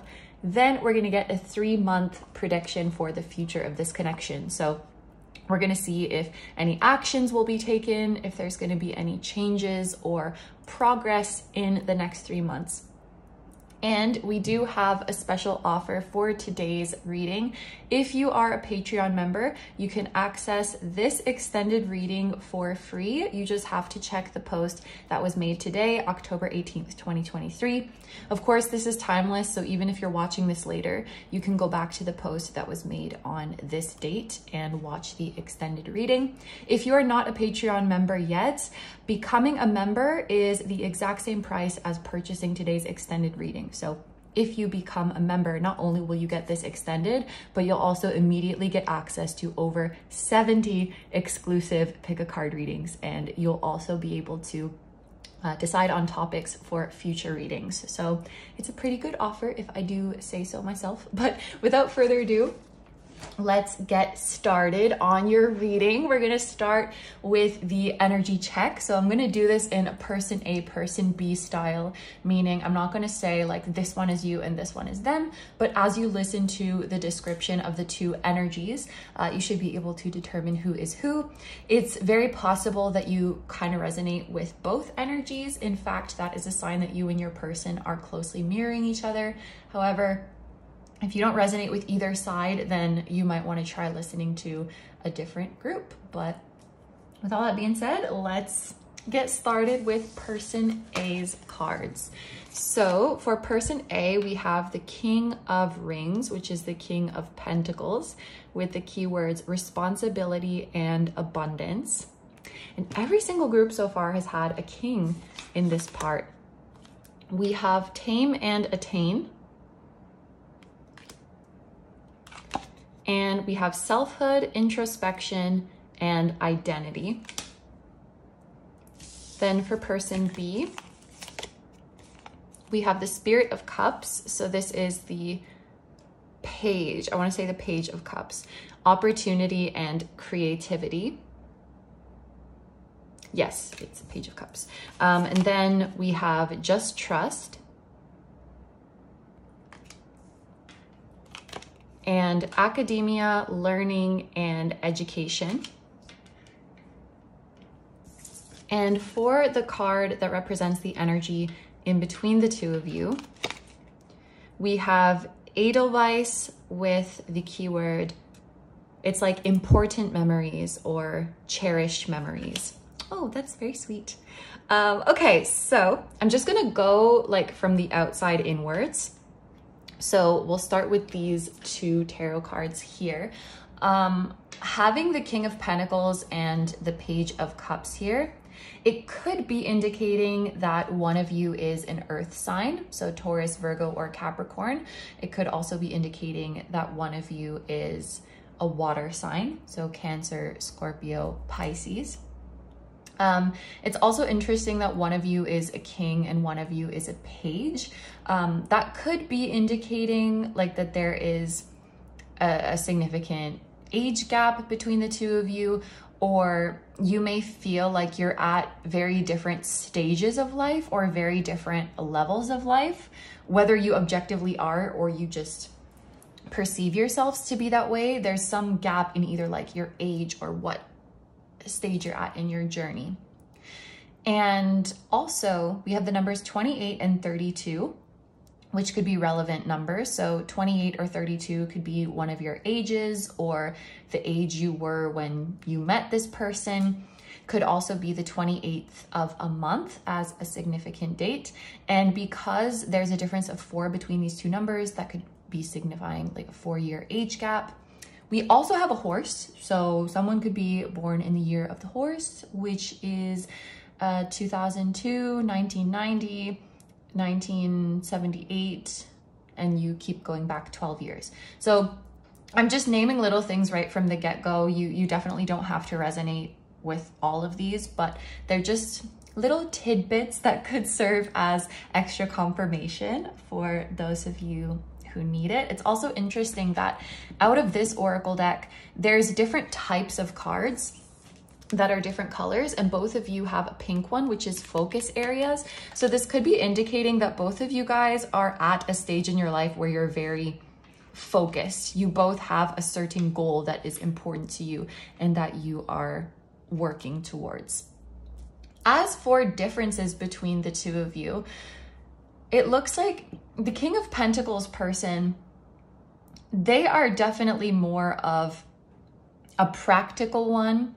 They want to have a plan in place. They might even be the type of person who feels uneasy when there is no plan. Whereas the Page of Cups person is more of the intuitive and spontaneous type. And in fact, they may feel uncomfortable when there is a plan in place because maybe it feels too rigid, maybe it feels suffocating, maybe it feels like there's pressure. So this is more of someone who just wants to go where their whims take them, go where their heart leads them. They go with their gut, they go with their intuition. And I think this is someone who has a lot of trust in their intuition. So they have no problem being spontaneous like this. They have no problem taking leaps of faith and just seeing where life takes them because they trust in their gut to lead them to the right place. And I think they also trust in the universe. This is someone who really feels that the universe has their back, and no matter where I end up, it's going to be a beautiful experience or it's going to be an amazing lesson.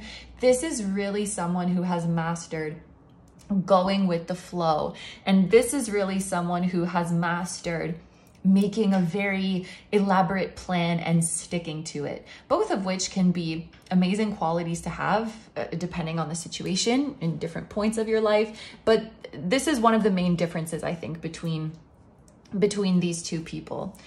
The King of Pentacles is giving me like a self-help person kind of vibe. So I think that this would be someone who is really into self-improvement. This is someone who has a lot of discipline, and a lot of the activities that they, like a lot of their hobbies, I should say, a lot of their hobbies and activities that they engage in are things that I think require discipline. Right away, I think that this person likely does some kind of exercise, weightlifting, or regularly goes to the gym. They might even wake up early to do this. So it takes discipline to wake up, to get out of bed, to stick to the routine. They might have a diet that requires quite a bit of discipline. They might do meditation, daily meditation, which I think requires discipline as well. I think you guys get the picture. This is someone too who has a lot of patience, a lot of perseverance, and a lot of endurance. This would be the type of person, they're a marathoner rather than a sprinter.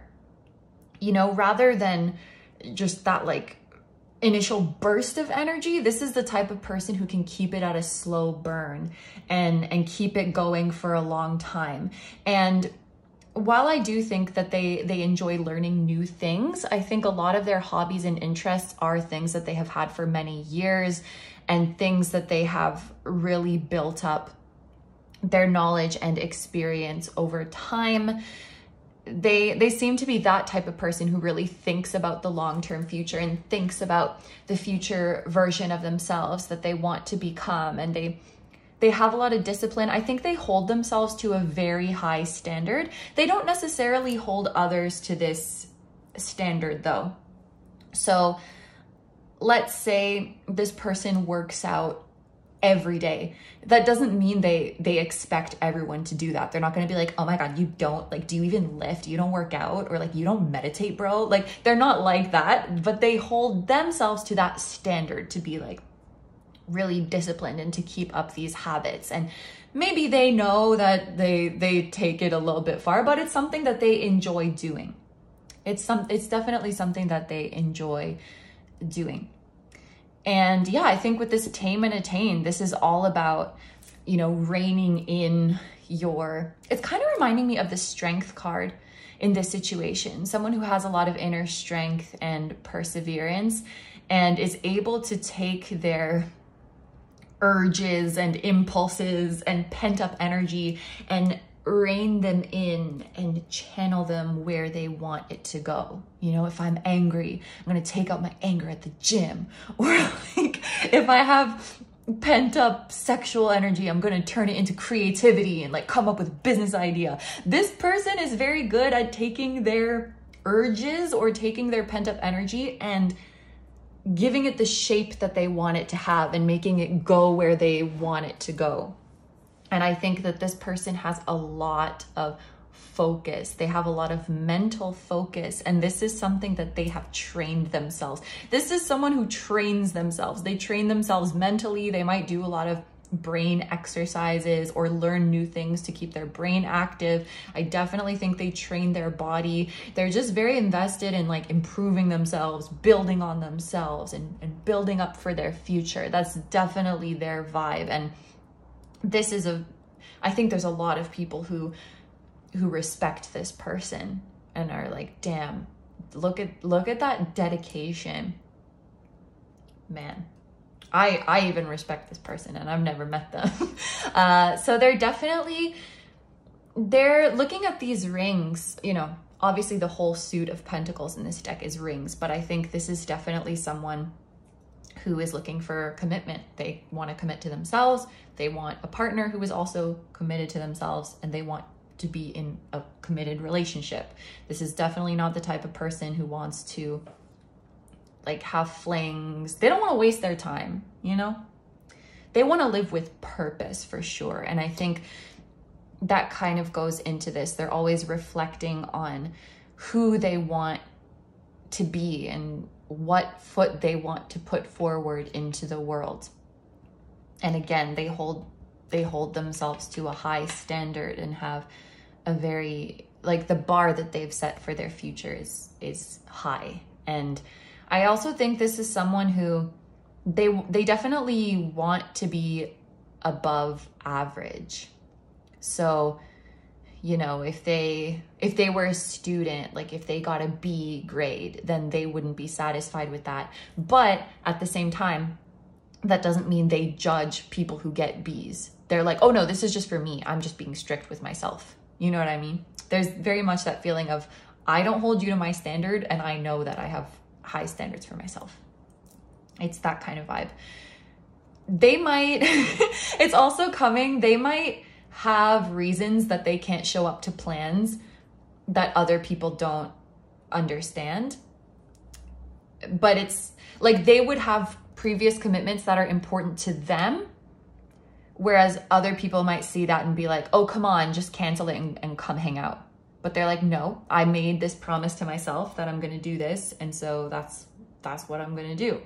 Like, let's say they promised themselves that they were going to clean their house, or they promised themselves that they were going to study, or that they were going to go work out. And then they get invited to a party. They might actually be like, sorry, I can't come. I'm cleaning my house. And people are like, but just clean your house another time. But for them, it's about the principle. It's about the principle of like, I kept this promise to myself, so I'm going to show up and do it. And in that sense, I think that this person is extremely reliable. If you were in any kind of relationship with this person, you can always count on them to do what they say they're going to do. If someone trusts this person, they take that very seriously, and they will not do anything to break that trust. I will say, this is just my subjective opinion. I don't want to insert it too much, but I think they could let loose just a little bit, you know? But they seem to be happy. They seem to be happy with the way they're managing themselves. It's not like anyone's forcing them to live like this or be like this. That's just how they want to do things. But I'm like, you could have a little bit of fun, no? Anyway, no, I'm sure they have a lot of fun. They just might have a different idea of fun, and that's fine, you know? So let's look at the Page of Cups person. So yeah, this is definitely more of a go with the flow, play it by ear type of person. And maybe that's kind of an influence that they're going to have on the King of Pentacles life, is just allow for divine detours, allow yourself to just go where the moment takes you. Your routine isn't going to fall apart if you take a little break and if you just have fun, and kind of help them to let go of control and help them to trust, you know, unconditional trust. It's not just about trusting yourself, but trusting in the universe, trusting in life, trusting that everything's going to be okay.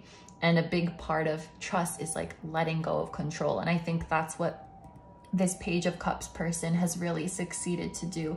This is such a sweet soul. And this Page of Cups is extremely pure. They see so much beauty in the world. They're the type of person who sees the good in everyone. I have a very specific image of, like, they're just so pure. I just had an image of a group of people who are judging someone or talking shit about someone. And just for an example, let's say there's this group of people and they're like, I don't know, maybe this is in like middle school, and they're like, oh my gosh, like Laura's wearing Crocs to school. Like, that's so lame. Like, Crocs are so lame, blah, blah, blah, blah, blah. And then they're like, Page of Cups, did you see Laura's Crocs? And Page of Cups is like, yeah, I think they look really cool. And they look super comfy, and they're just so Laura, you know, like she makes them work, and she looks so happy in them. And I just love to see her happy. And they say this just genuinely kind thing. And then the whole group would change their tune because of the purity that is emanating from the Page of Cups. And they're like, yeah, I mean, yeah, she does look really happy. And yeah, I bet they're really comfy. But like, and they start backpedaling, you know what I mean? And I bet you as well, if the Page of Cups person on social media if someone left a hate comment for the Page of Cups person, the Page of Cups person would respond in the most kind and sweet way. And then the person who left the hate comment will apologize and will backpedal and will be really nice to them. They have this purity and kindness that is infectious. And again, there's this feeling actually on both of their ends that's like, this is how I am, and I'm not judging you for not being like me. I'm not holding you to my standard. So in that Crocs example, the Page of Cups person isn't judging the group that's shitting on Laura's Crocs. They're not saying like, how can you be so rude? I think she looks great. They're just so pure. They're like, I think Laura looks so happy. And it just rubs off on people. This person just naturally spreads that kindness and spreads that light. I have a friend like this, and she's just the sweetest angel, and I'm gonna see her soon. I'm so excited. But it's just like, oh, I love this energy. It's so sweet. One area where I think this Page of Cups person might get in trouble sometimes is that it's maybe hard for them to, I guess, to see red flags. They might really just want to, they do naturally see the good in everyone, but I think sometimes they just give people the benefit of the doubt who don't necessarily deserve the benefit of the doubt, or like it's so obvious to others, like, oh yeah, this person's shady, or like this person's bad news. But the Page of Cups person is like, well, I'm sure they're really nice, and like maybe I'll just get to know them, and they're like super sweet.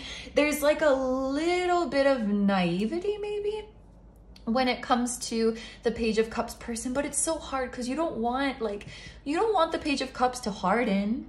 You don't want the Page of Cups to become cynical and to lose their essence, because it's so beautiful and it's so rare. Like, this is someone who's just genuinely so caring and so generous, and they don't give to others out of a place of pressure or expecting something in return. They're just, and I think the King of Pentacles person finds it like so charming and so endearing, and the King of Pentacles person wants to protect the Page of Cups at all costs, and also the Page of Cups person wants to protect the King of Pentacles at all costs, because they're like, I just want you to be happy, I just want you to enjoy your life, and I hope that you're not being too hard on yourself, and I hope you recognize that you've already done such a good job, and I hope you're not pushing yourself too much.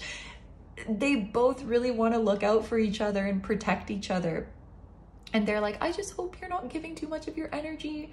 The King of Pentacles is like, I just hope you won't get taken advantage of. I just hope you'll keep your optimistic way of seeing the world. Like, they each see each other as just like so pure and needs to be protected. And it's like the sweetest thing to see. With this academia, learning, education, the Page of Cups person could quite literally be a student, or there's something that they're passionate about studying, whether that's inside of school or outside of school. Like, they could just be doing it on their own, not informal education, or they could just be a very curious person who loves learning new things. And I also think their philosophy of life, it's just about a learning experience. The King of Pentacles philosophy of life feels like life is what I make it, whereas the Page of Cups is like, life just is, and I'm just here to see. I'm just here to experience it. I'm not making it anything. I'm just watching it unfold, and it's beautiful. Like, they're more of an observer of spirit, and they're more of like a, I don't know how you say, like wielding spirit, making it go places, making it do things. And they're both really beautiful energies. I also think the King of Pentacles, they're more of the type of person who learns for a specific purpose, whereas the Page of Cups learns just to learn. So the King of Pentacles person might be watching a video about how a car works because they need to fix their car. The Page of Cups is watching a video about how cars work because they're like, oh, that sounds interesting. And they're like, this is so cool. They're so cute. I love them. They're like, oh my God, I didn't know that about cars. Like, I don't even have a car. I just think this is really interesting. Okay, so Now let's talk about this card in the middle, the Edelweiss with cherished memories or important memories. If this is someone you've known for a long time, this could be indicating that the two of you share a lot of beautiful memories together, or you could bring up happy memories in each other. You might give each other nostalgia in some way. You might remind each other of a simpler time, or remind each other of like the sweet days of your childhood. This is giving Six of Cups vibes, because the Six of Cups does talk about the past and memories and a feeling of like deep familiarity. And there's white flowers on it. I just think that you bring out a really pure and innocent energy in each other. You feel very comfortable around each other. Like, you don't have to impress each other. You don't have to pretend. You don't have to try hard at all. It just flows really nicely.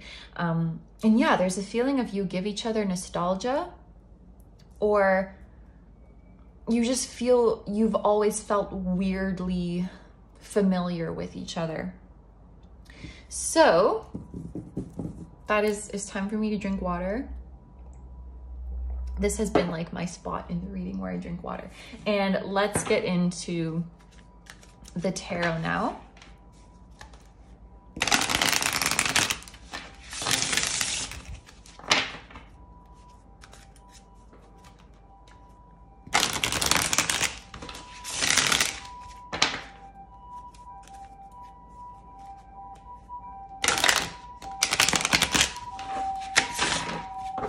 Okay, so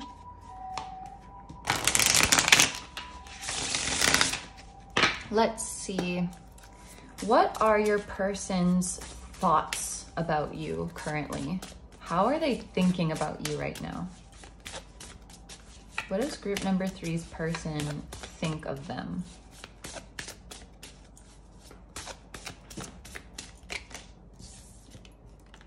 Oh, we have the sun. This energy is so cute. What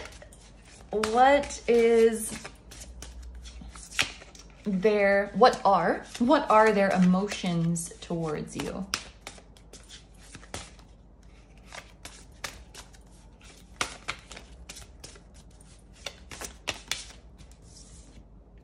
The Seven of Wands.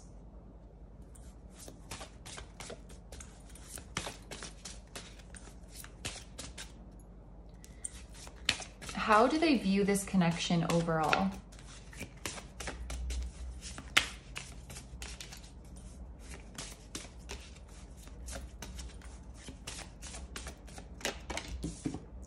The Three of Pentacles. How do they think that you feel about them? The Devil. What are their intentions in this connection?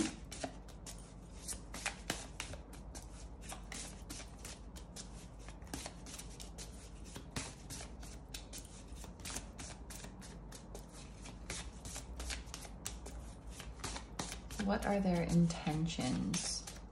What do they plan to do?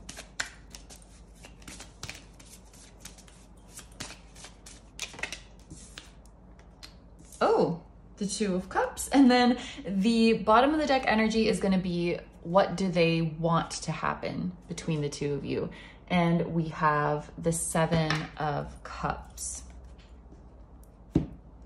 With the Seven of Cups and, you know, the picture of all of these people, it's definitely highlighting that interpretation of the Seven of Cups, which is like, you have a lot of options and you're overwhelmed. So in terms of what they want to happen, there is a feeling with this of they want to choose you, or they want to be chosen by you. So I don't know if they feel like there's some competition, like maybe they feel like they have competition to be with you, or I don't know, there's a feeling of being chosen among many options. Interesting. Maybe we'll get into that as we go along, but where do I start? Okay, let's just start here and let's go through it. In terms of what they are thinking about you, This person, first, I want to say that they think about you a lot in their waking life. So that is, it's being specified that this is not like there's thoughts of you in their subconscious or they're dreaming about you at night. It's like in their day-to-day life, as they're going about their day, they are daydreaming about you, like consciously. They're consciously daydreaming about you. They're consciously thinking about you. And when they think about you, it makes them very happy. The sun is a very happy card. It's a very carefree card. I'm seeing that it will often bring a smile to their face when they think about you, or they'll remember something and start laughing to the point where like they've been at work or at school or whatever it is, and someone will be like, hey, what are you smiling about? And they're like, oh shit, was I smiling out loud? Like, was that showing up on my face? And it's like, I've been caught thinking about group number 3. It's like that kind of vibe. So they do think about you a lot. Again, there's this message of cherished memories. So if you have spent a lot of time with this person, or even if you've just spent a little bit of time with this person, I think that they look back on it fondly. And if you haven't spent that much time with this person, then they maybe daydream about what you could do together in the future. It looks like these people are on a picnic, so they might kind of daydream about activities that the two of you could do together. I'm also hearing if they were to watch a movie and there's like love interest or a couple in the movie and they're doing something cute or romantic, they would kind of imagine that it's the two of you. So if they were watching a rom-com and this couple is, I don't know, like slow dancing in front of the Eiffel Tower or something like that, they would be like, oh, that could be us. Or like, both of you are so freaking cute. Like, I cannot stand it. Anyway, this person, they find you to be adorable. I think they like the way you dress. There could be something about they like the way you do your hair, or they just like your hair in general. And they feel very comfortable around you, because I'm just looking at this little chipmunk.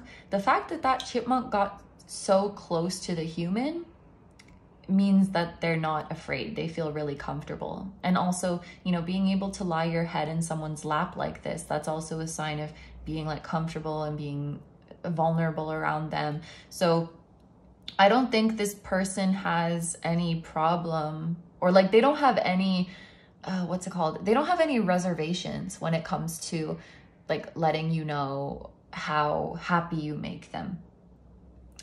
They see you as a ray of sunshine, and they kind of see this as an objective fact about you, because this is their thoughts, right? So it's not this thing where they're like, you are my ray of sunshine. You make me feel warm like a ray of sunshine. It's just a way that they see you to objectively be this way. You just are a ray of sunshine, and anyone would see that. Like, it's so obvious.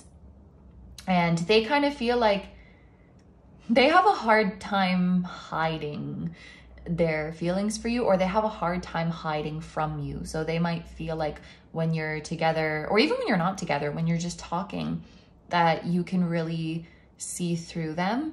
You know them very well. And I think it's something it simultaneously makes them happy that, oh my gosh, you know me so well, but it's also kind of spooky to them, because I don't think they've met someone who just gets them that much, or who just knows them that well. And they're like, wait a minute, we must have known each other for 100 years. Cause like, how could you just get me like this? That's the vibe. If you are a creative person, I think they really enjoy your work. They're definitely your admirer or your fan, for those of you who create things. And let's go to this 7 of Wands. This is their emotions towards you. So there's a couple different ways that I can interpret this, but I think one of them is just reiterating that this person does feel very protective over you, and they would always defend you. So let's say you work together and a coworker is giving you a hard time, or your boss is giving you a hard time. Like, they want to step in and defend you. It's like they want to protect you from harm. Or I'm not saying this has happened, but hypothetically, if they ever overheard someone saying negative things about you, they would be like, no, you're wrong. They would be like, just stop talking, you're wrong. They will stand up for you like that. If one day in the future you were dating and like a family member had some beef with you, they would pick your side. Like they just want to be loyal to you and they just want to stand up for you. And there is another interpretation of this, of maybe they are kind of fighting back their feelings a bit. Not because it's not like they don't want you to know that they care about you, but part of them might be like, do I have too much feelings for this person? Like, is this normal? Because I think it's kind of unprecedented for them to feel these things. Like, I'll just say they've never pictured them dancing in front of the Eiffel Tower with someone else before. Like, they never gone that far to do these kind of cheesy things. So they're like, is this a little bit too much? Is this silly? They might feel like it's too much, and so they tone it down. Yeah, because the Seven of Wands, it can talk about like resisting something or fighting something back. And I feel like that's what it's talking about here. There's also, these are both Leo energy, by the way. I forgot to mention, this is Leo, this is Mars in Leo. Oh, and then this is Capricorn and Mars in Capricorn. Interesting. Leo, Mars in Leo, Capricorn, Mars in Capricorn. Then we have Venus in Cancer and Venus in Scorpio. So those could be like relevant zodiac placements. They don't have to be. I just wanted to mention that. And interesting in terms of how they're viewing the connection, how they think you feel, and there's like, is there a third party or like what's going on here? Because there's like 3 people in this picture, and then there's the energy of wanting to be chosen or wanting you to know that they choose you. And then there's also 3 people here. And then there's this 7 of Wands, which is like, I'm willing to fight for you. So I don't know if you guys have experienced a third party situation, like if there's a specific third party, or if it's just more of an overall feeling of, you know, jealousy, that maybe you have other options, or maybe you're with someone else, or maybe you still have feelings for your ex. Like, it could just be this kind of hypothetical thing, this worry that is hanging over you. And I actually do want to talk about this Devil card, because how they think you feel about them is that they might think you don't trust them, or that you're worried about them. They think that maybe you suspect they're talking to other people, or again, it could be a specific person. So let's say they had, before they met you, they were dating this person for 10 years. And it's like, that's obviously a super long relationship. And maybe this ex was like their first kiss, first love, first everything. And they really want you to know, like, there's nothing there, it's over. But they think that you worry about the ex, or they think that you don't trust them and you suspect that they still love the ex. Like, you think there's someone else in the picture. Like, there's literally a picture here and this person's getting in between them. You know what I mean? So they kind of sense, I think they sense a distrust from you. Yeah, I don't know what that's about. Or they sense an insecurity from you. And they might feel like this could make you a bit clingy. Because the devil does hold on very tightly. Yeah, maybe that's just for some of you, but they pick up on that, like, you're doubting this connection, or you're insecure about this connection, or you're like suspicious of something. And either they're just picking up on that energetically, or maybe they find that you know, you ask them about certain things a lot, or you bring up your like insecurities a lot, and they're like, this is just a lot. And like, on one hand, they want to be compassionate and they want to help you trust them, but then they're also like, I don't know what to do, you know? And this is their intention, the Two of Cups. And here you see very clearly, it's just two people. You have my full attention. Like, you see the way he's so intently staring into her eyes. It's like, you have my full attention. You have all of me. You have my full presence. Like, this is their intention. This person really wants you to trust them and like wants you to know that you're the only person that they're interested in. But it really feels like for some reason you are doubting that. I don't know if you guys do work together, because this and this looks like a work environment, or maybe you go to school together or something like that. But maybe there's a person also in your school or in your workplace that is causing some kind of friction. I don't know. This is how they view the connection overall. I think that maybe, you know, this is about working hard. So, or like being at work and putting effort. So if this is not indicating the two of you working together, it could be that they are thinking this connection is going to take some work. Like, we're going to have to build some trust. We're going to have to work through some insecurities if we are, what am I trying to say? If we are to be together happily, if we are to be together in harmony. And I think this person might have a little bit of an inner conflict in the sense of, I want to show you my affection so that you trust me and you know that I really care about you. But it's almost like, I don't want to give too much affection because I want to make sure this is really going to work. And I don't want it to be like, I don't want to give you all of my affection and then realize that this can't work because of trust issues. And then you be like, you were leading me on. So they maybe feel like it's kind of a tricky dynamic. Yeah. Interesting. This one was quite specific in how they all went together, but this is what I'm seeing so far. So we are going to take it over to the extended now. So just as a reminder, in the extended, we're going to ask your guides. The guide stuff has been really fun, really interesting. We're going to see how your guides feel about them and how they feel about this connection, and any other insights they have for you about this person. And then we're going to ask their guides how they feel about you, how they feel about the connection, and any insights they have. Then we're going to get a 3-month prediction for what's about to happen in this connection. Will some actions be taken? Will some changes or progress be happening? We're going to get to the bottom of that. So that's going to be linked down below. And remember, if you're a Patreon member, you already have access to this extended reading. Just go to the post that was made on October 18th, 2023. If you're not a member yet and you want to access this extended as well as over 70 exclusive readings and choose topics for future videos, I'm going to have Patreon linked below. If you just want to watch this extended, I will have that link down below.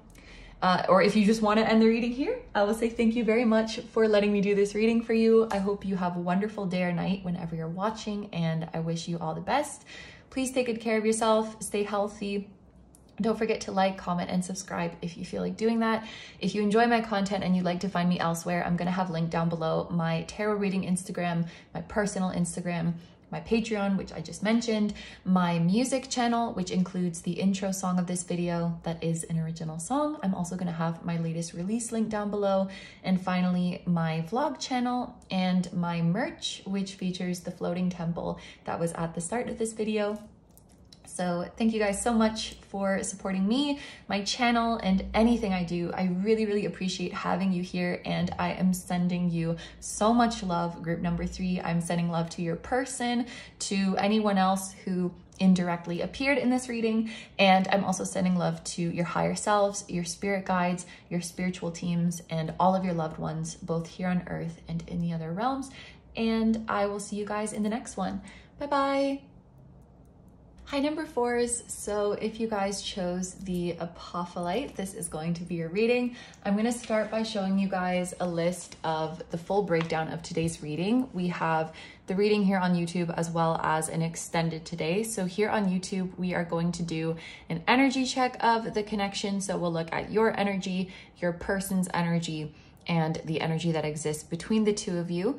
Then we will see your person's thoughts of you, their emotions towards you, how they're currently viewing the connection with you. We're going to see how they think you feel about them. And then finally, we'll see their intentions. So what they are planning to do or what they want to happen between the two of you in this connection. And then in the extended reading, we're going to ask your spirit guides to come forward. This part has been really fun so far. We're going to start by asking your spirit guides how they feel about your person and how they feel about the connection overall, and any other insights that they might have about this person. Then we're going to ask their guides how they feel about you and how they feel about this connection and any insights they have for you. And then we're going to get a 3-month prediction for the future of this connection. So we're going to see what actions will be taken in the next 3 months, or what changes or progress will be happening for you. And there is a special offer for today's extended reading. If you are a Patreon member, you can access this extended reading for free. You just need to go to the post that was made today, October 18th, 2023. Of course, this is a timeless reading, so even if you're watching this later on, you can still go back to this post from this date and access the reading. So if you are already a member, be sure to check that out. If you're not a member yet, becoming a member costs exactly the same as purchasing this individual extended reading. So if you want to become a member, you can not only access this reading, but you'll also access over 70 exclusive pick a card readings, and you'll also be able to choose topics for future readings. So definitely check that out if you are interested. But without further ado, let's get into the reading. We're going to start off with the energy check, and I'm going to do this in a person A, person B style. So I'm not going to say like this one is you, this one is them, but listening to the description of the two energies, you should be able to determine who is who. It is possible that you resonate with both sides, and that is a sign that you and your person are mirroring each other. But if you do not resonate with either side, then you may want to try listening to a different group. So with that being said, let's get started with person A's cards. We have the 3 of Wands with the keywords development and opportunity. We have It's in You, and navigate, to figure a way through, to plan or direct the course of something, to journey carefully and with intention. Then for person B, we have the 4 of Cups with the keywords contemplation and reevaluation.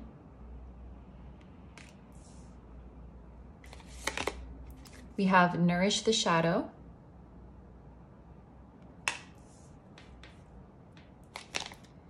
and Wellness, Health, and Self-Care. And then we have this card in the middle, and this is going to represent the energy that exists between the two of you. And we have Poinsettia with the keyword blessing.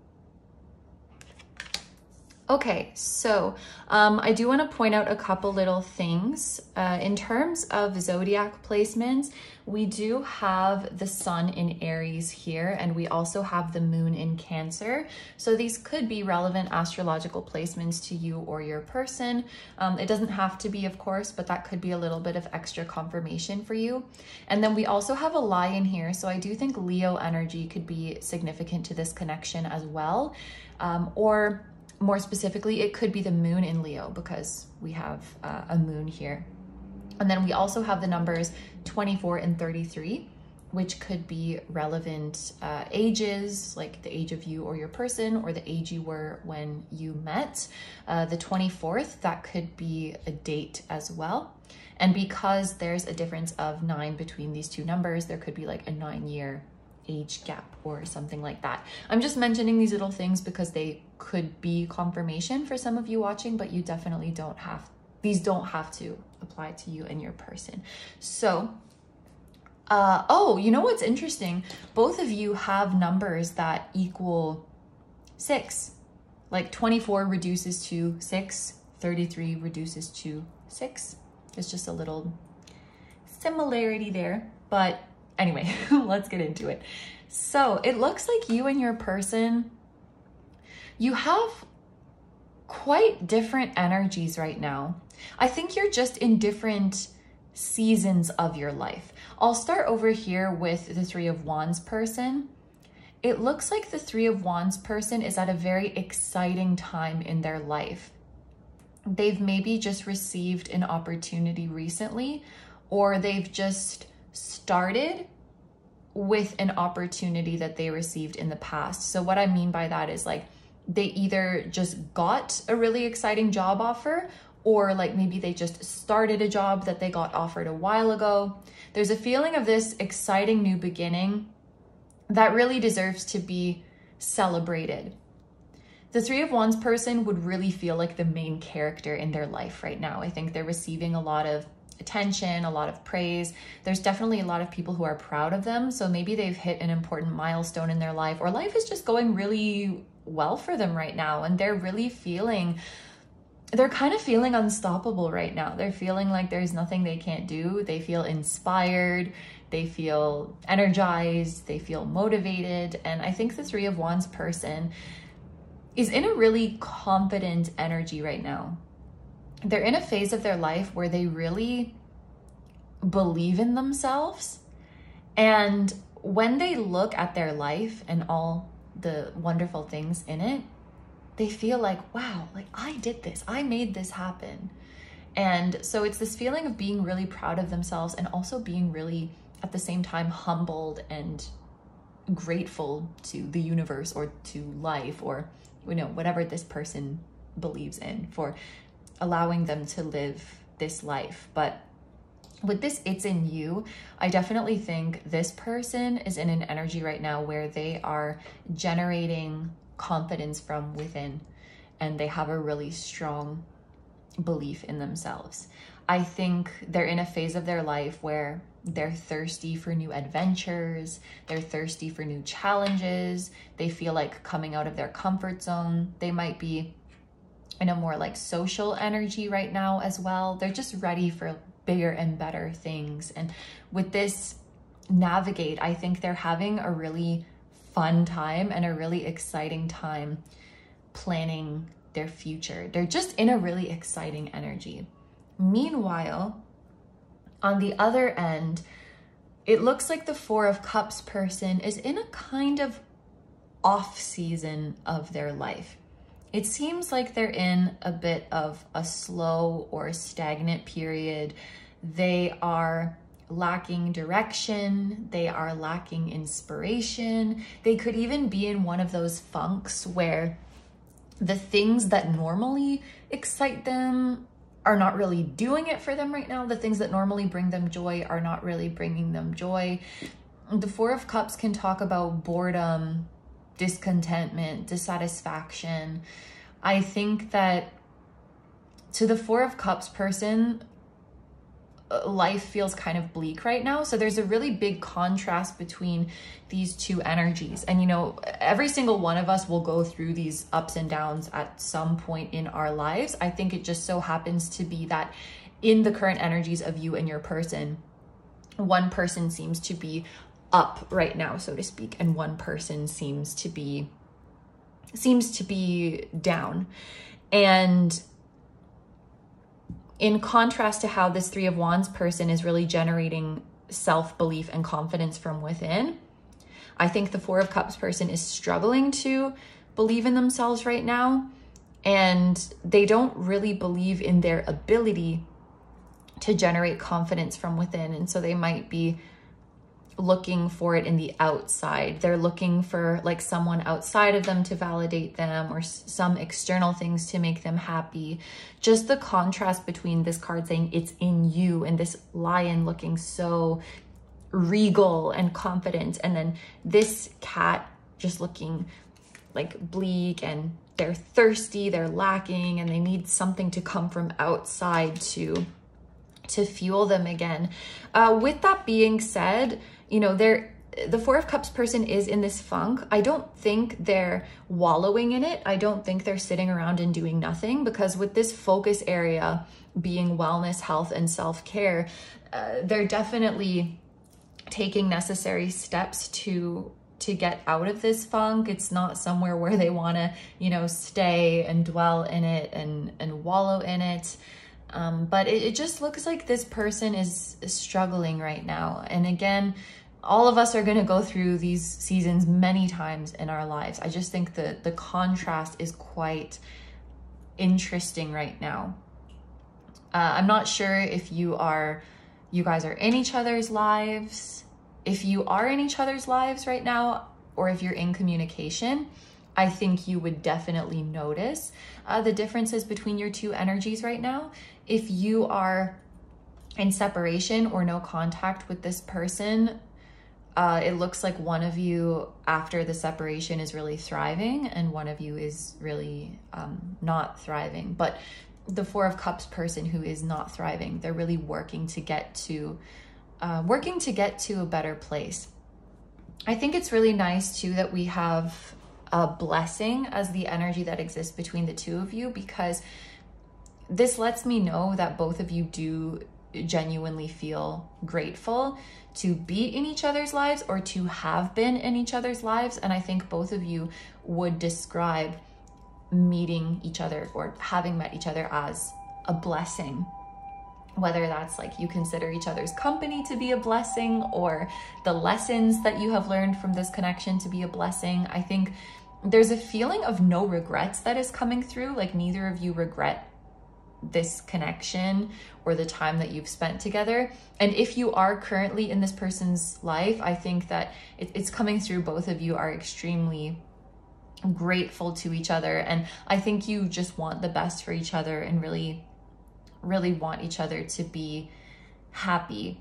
I do want to point out as well that you're both coming through as cats and you both have the number 6, which is interesting. But this lion is looking forward or even looking slightly away, whereas this cat is completely looking toward the lion.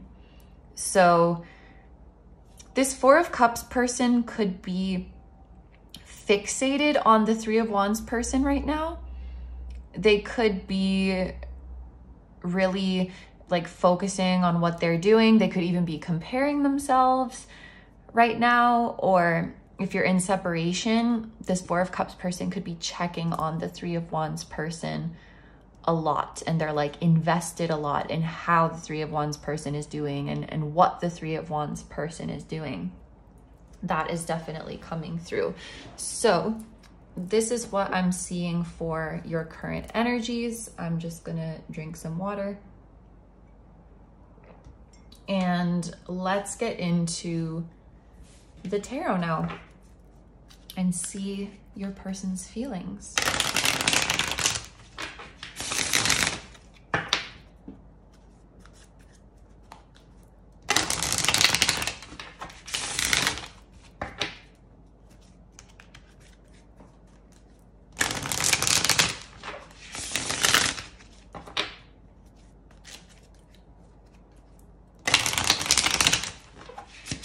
You know, it's interesting too that like there's a lot of similarities between these two. You know, we talked about the cats, both of them having number 6.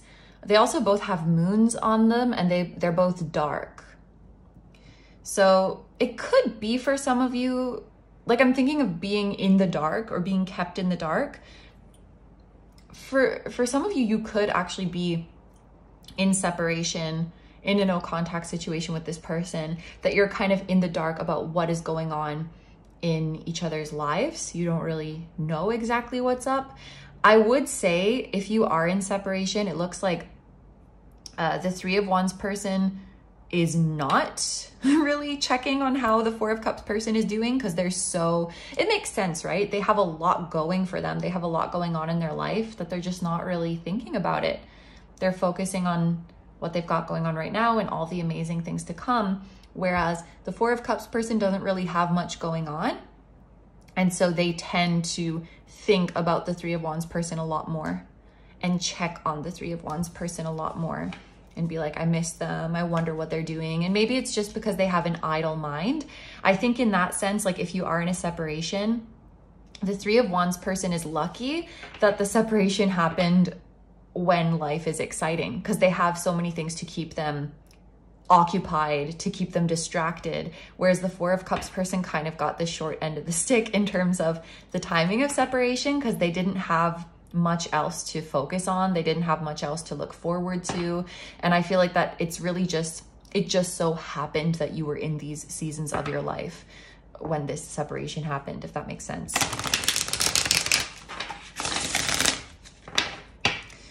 With the moon and the dark sky, you could be meeting each other in your dreams, whether you remember it or not. You could be having exchanges in the astral right now.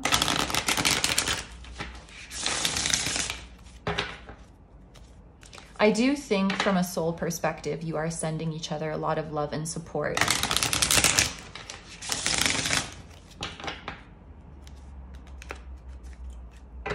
Also, poinsettia is, I think it's a Christmas flower.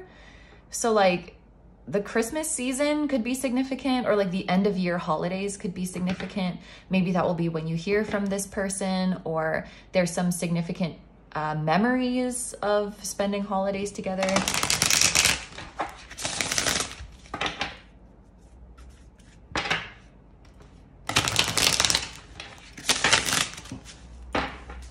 Okay, so the first thing we want to see is, what is your person thinking of you right now? What are their thoughts of you?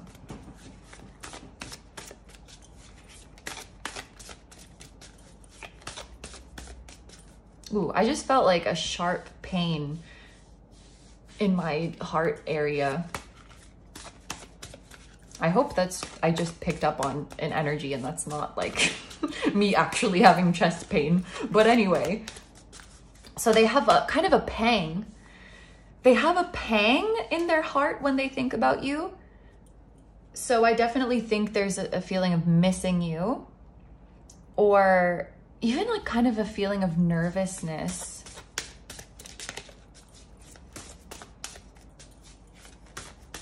I see someone opening their phone to do something and then closing it. Like opening their phone to see if you texted and then, oh, never mind. Or opening the chat with you to send something and then not sending it, or typing out a message and deleting it.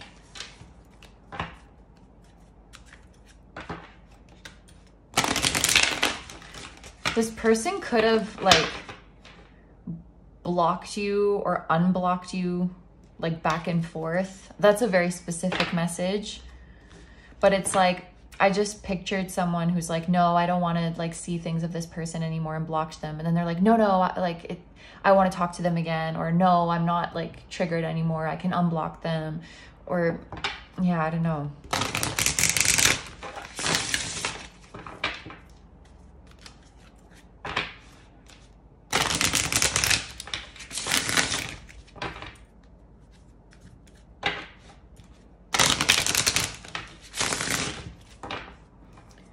What are this person's thoughts of group number 4?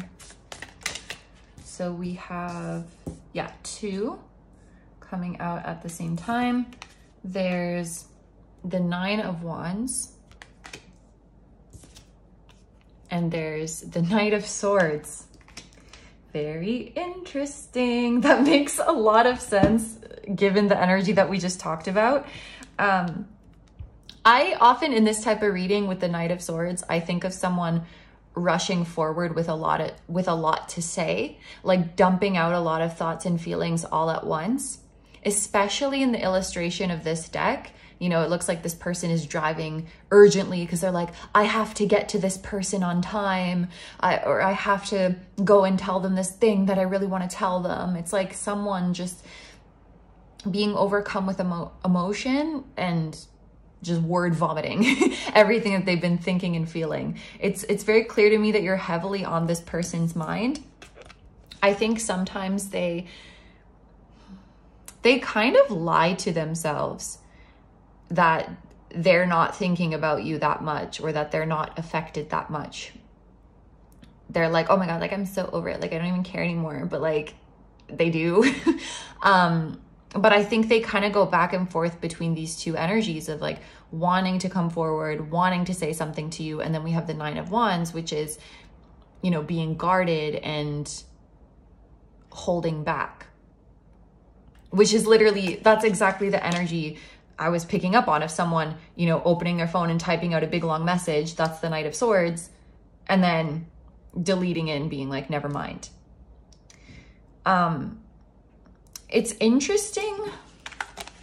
I don't know what happened here, but she's holding her face and this guy's walking away and she's on the floor. It looks like maybe she just got hurt. It's almost like this person could feel like they want to come forward, but then they see something that hurts them, and so they recoil. And I'm trying to think of, I know that there's some example of this.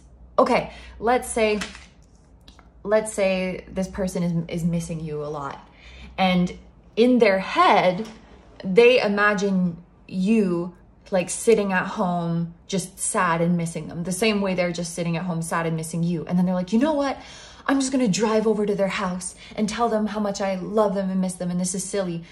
And then they drive over to your house and they see, I don't know, there's a bunch of cars in the driveway and there's a bunch of people at your house and you're having a party and merrymaking. And that feels like a slap to them because they're like, oh, they don't miss me at all. And that's not, I don't know if that's true. You could miss them a lot, but it's like they go to say something to you, but then they see something that convinces them, oh, never mind, they wouldn't care anyway.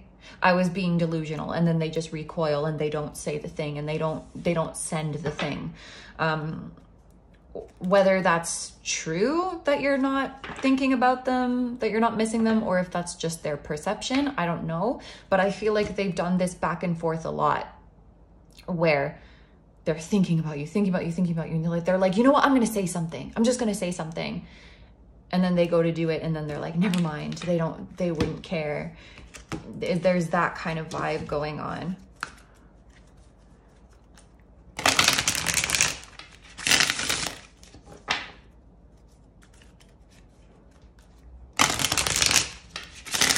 And what about this person's emotions?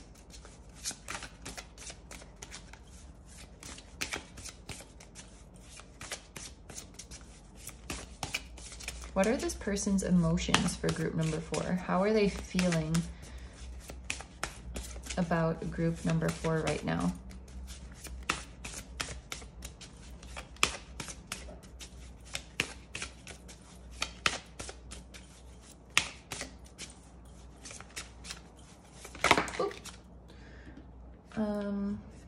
We have the 2 of Pentacles.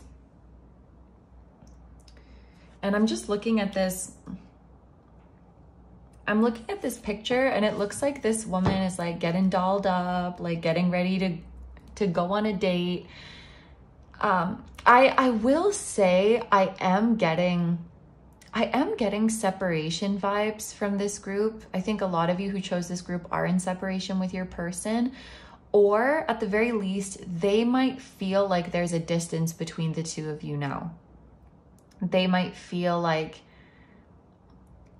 if you're not physically separated, it could be something like you used to be really close, you used to be inseparable, and now they're feeling like they know you less and less, or they're becoming less and less important in your life, or they're feeling like there's a wedge between the two of you. And I don't think they see this as something that is your fault, or that is really anyone's fault for that matter.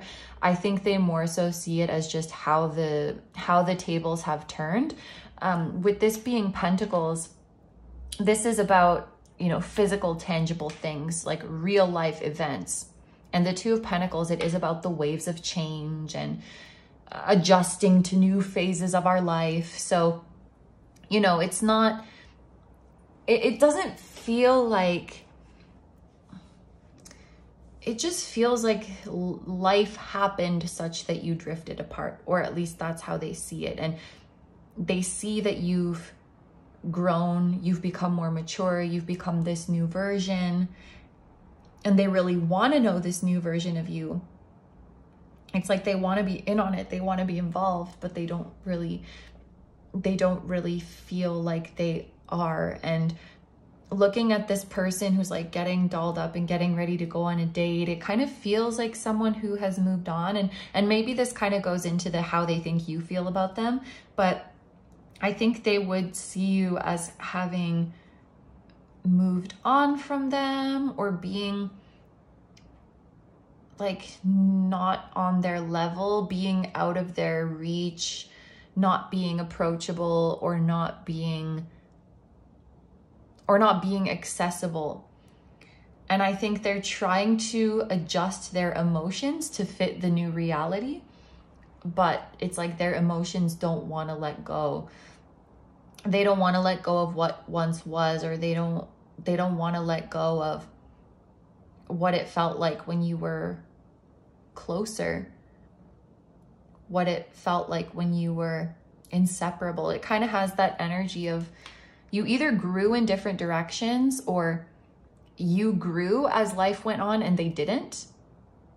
And so they're finding it like harder and harder to relate to you, but they still have those feelings for you, and they still, it's like, it's almost like they want to be with you, but they want to be with your older version, because that older version was more comfortable to them, or was like less threatening to them, or something like that. And maybe that's why this happens, because they have these memories of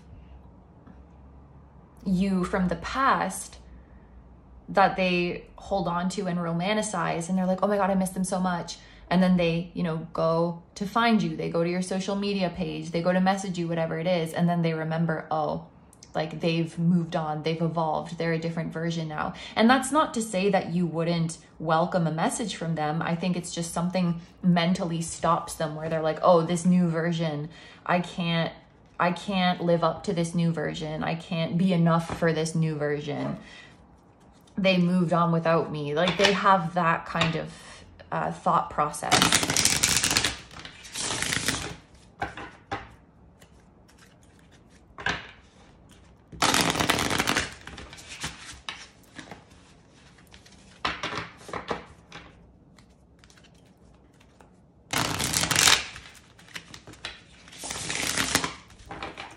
How do they view the connection with you overall?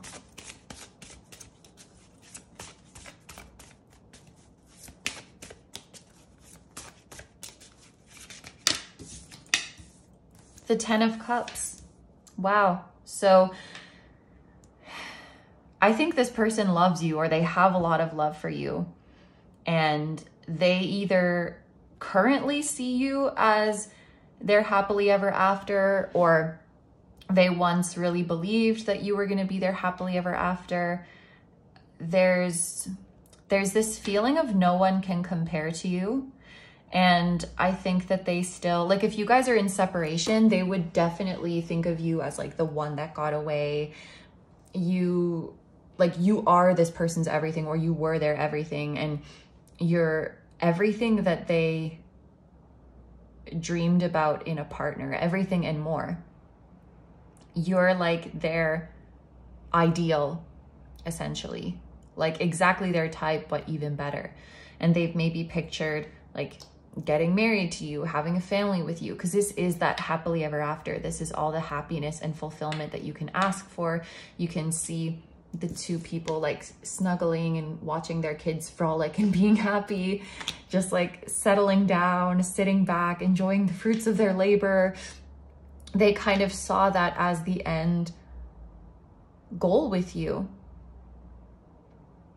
And yeah, this is how they view the connection. Like, this is how they see you, as what would make them happiest. And look what's at the bottom of the deck. It's like the 5 of Cups. And in this particular deck, it looks like someone who's drinking their sorrows away. This is a card that talks about loss, disappointment, heartbreak, sadness, like feeling rejected. We also have the Moon too. So yeah, I think at night, or when this person is alone with their thoughts, like sad feelings start to creep in. So this is how they see the connection, but they see it as something that they lost, I guess. And they might have, like with these bottles here, they might have some kind of unhealthy coping mechanisms to deal with like the feeling that they lost this, or the feeling that they can't have this with you. We touched a little bit on how they think you feel about them, but let's just pull another card for that.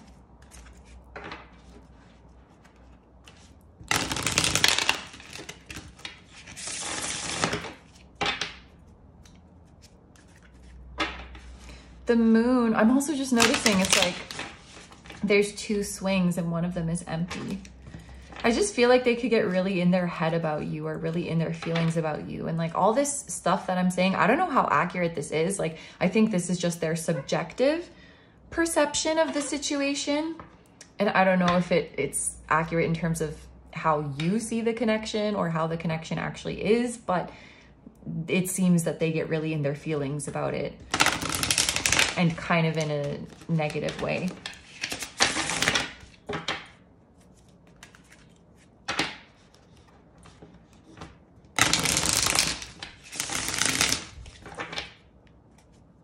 Okay, how do they think that you feel about them?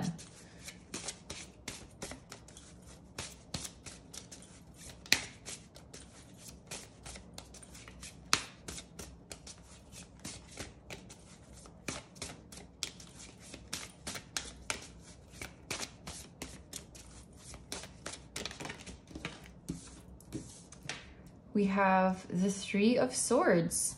So this does talk about sadness.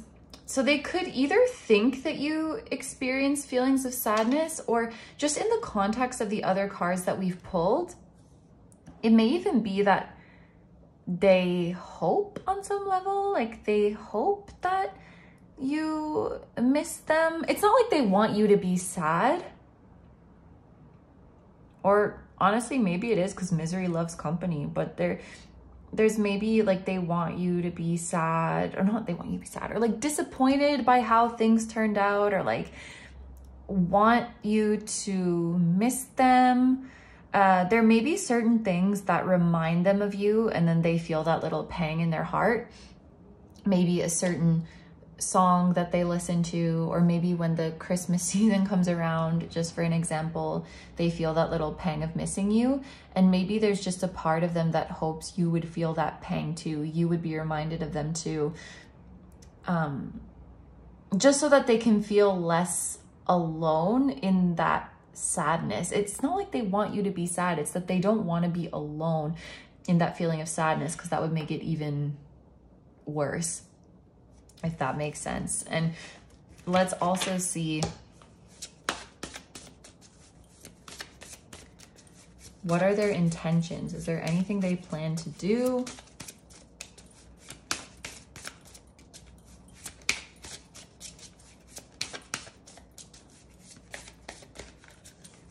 What are their intentions?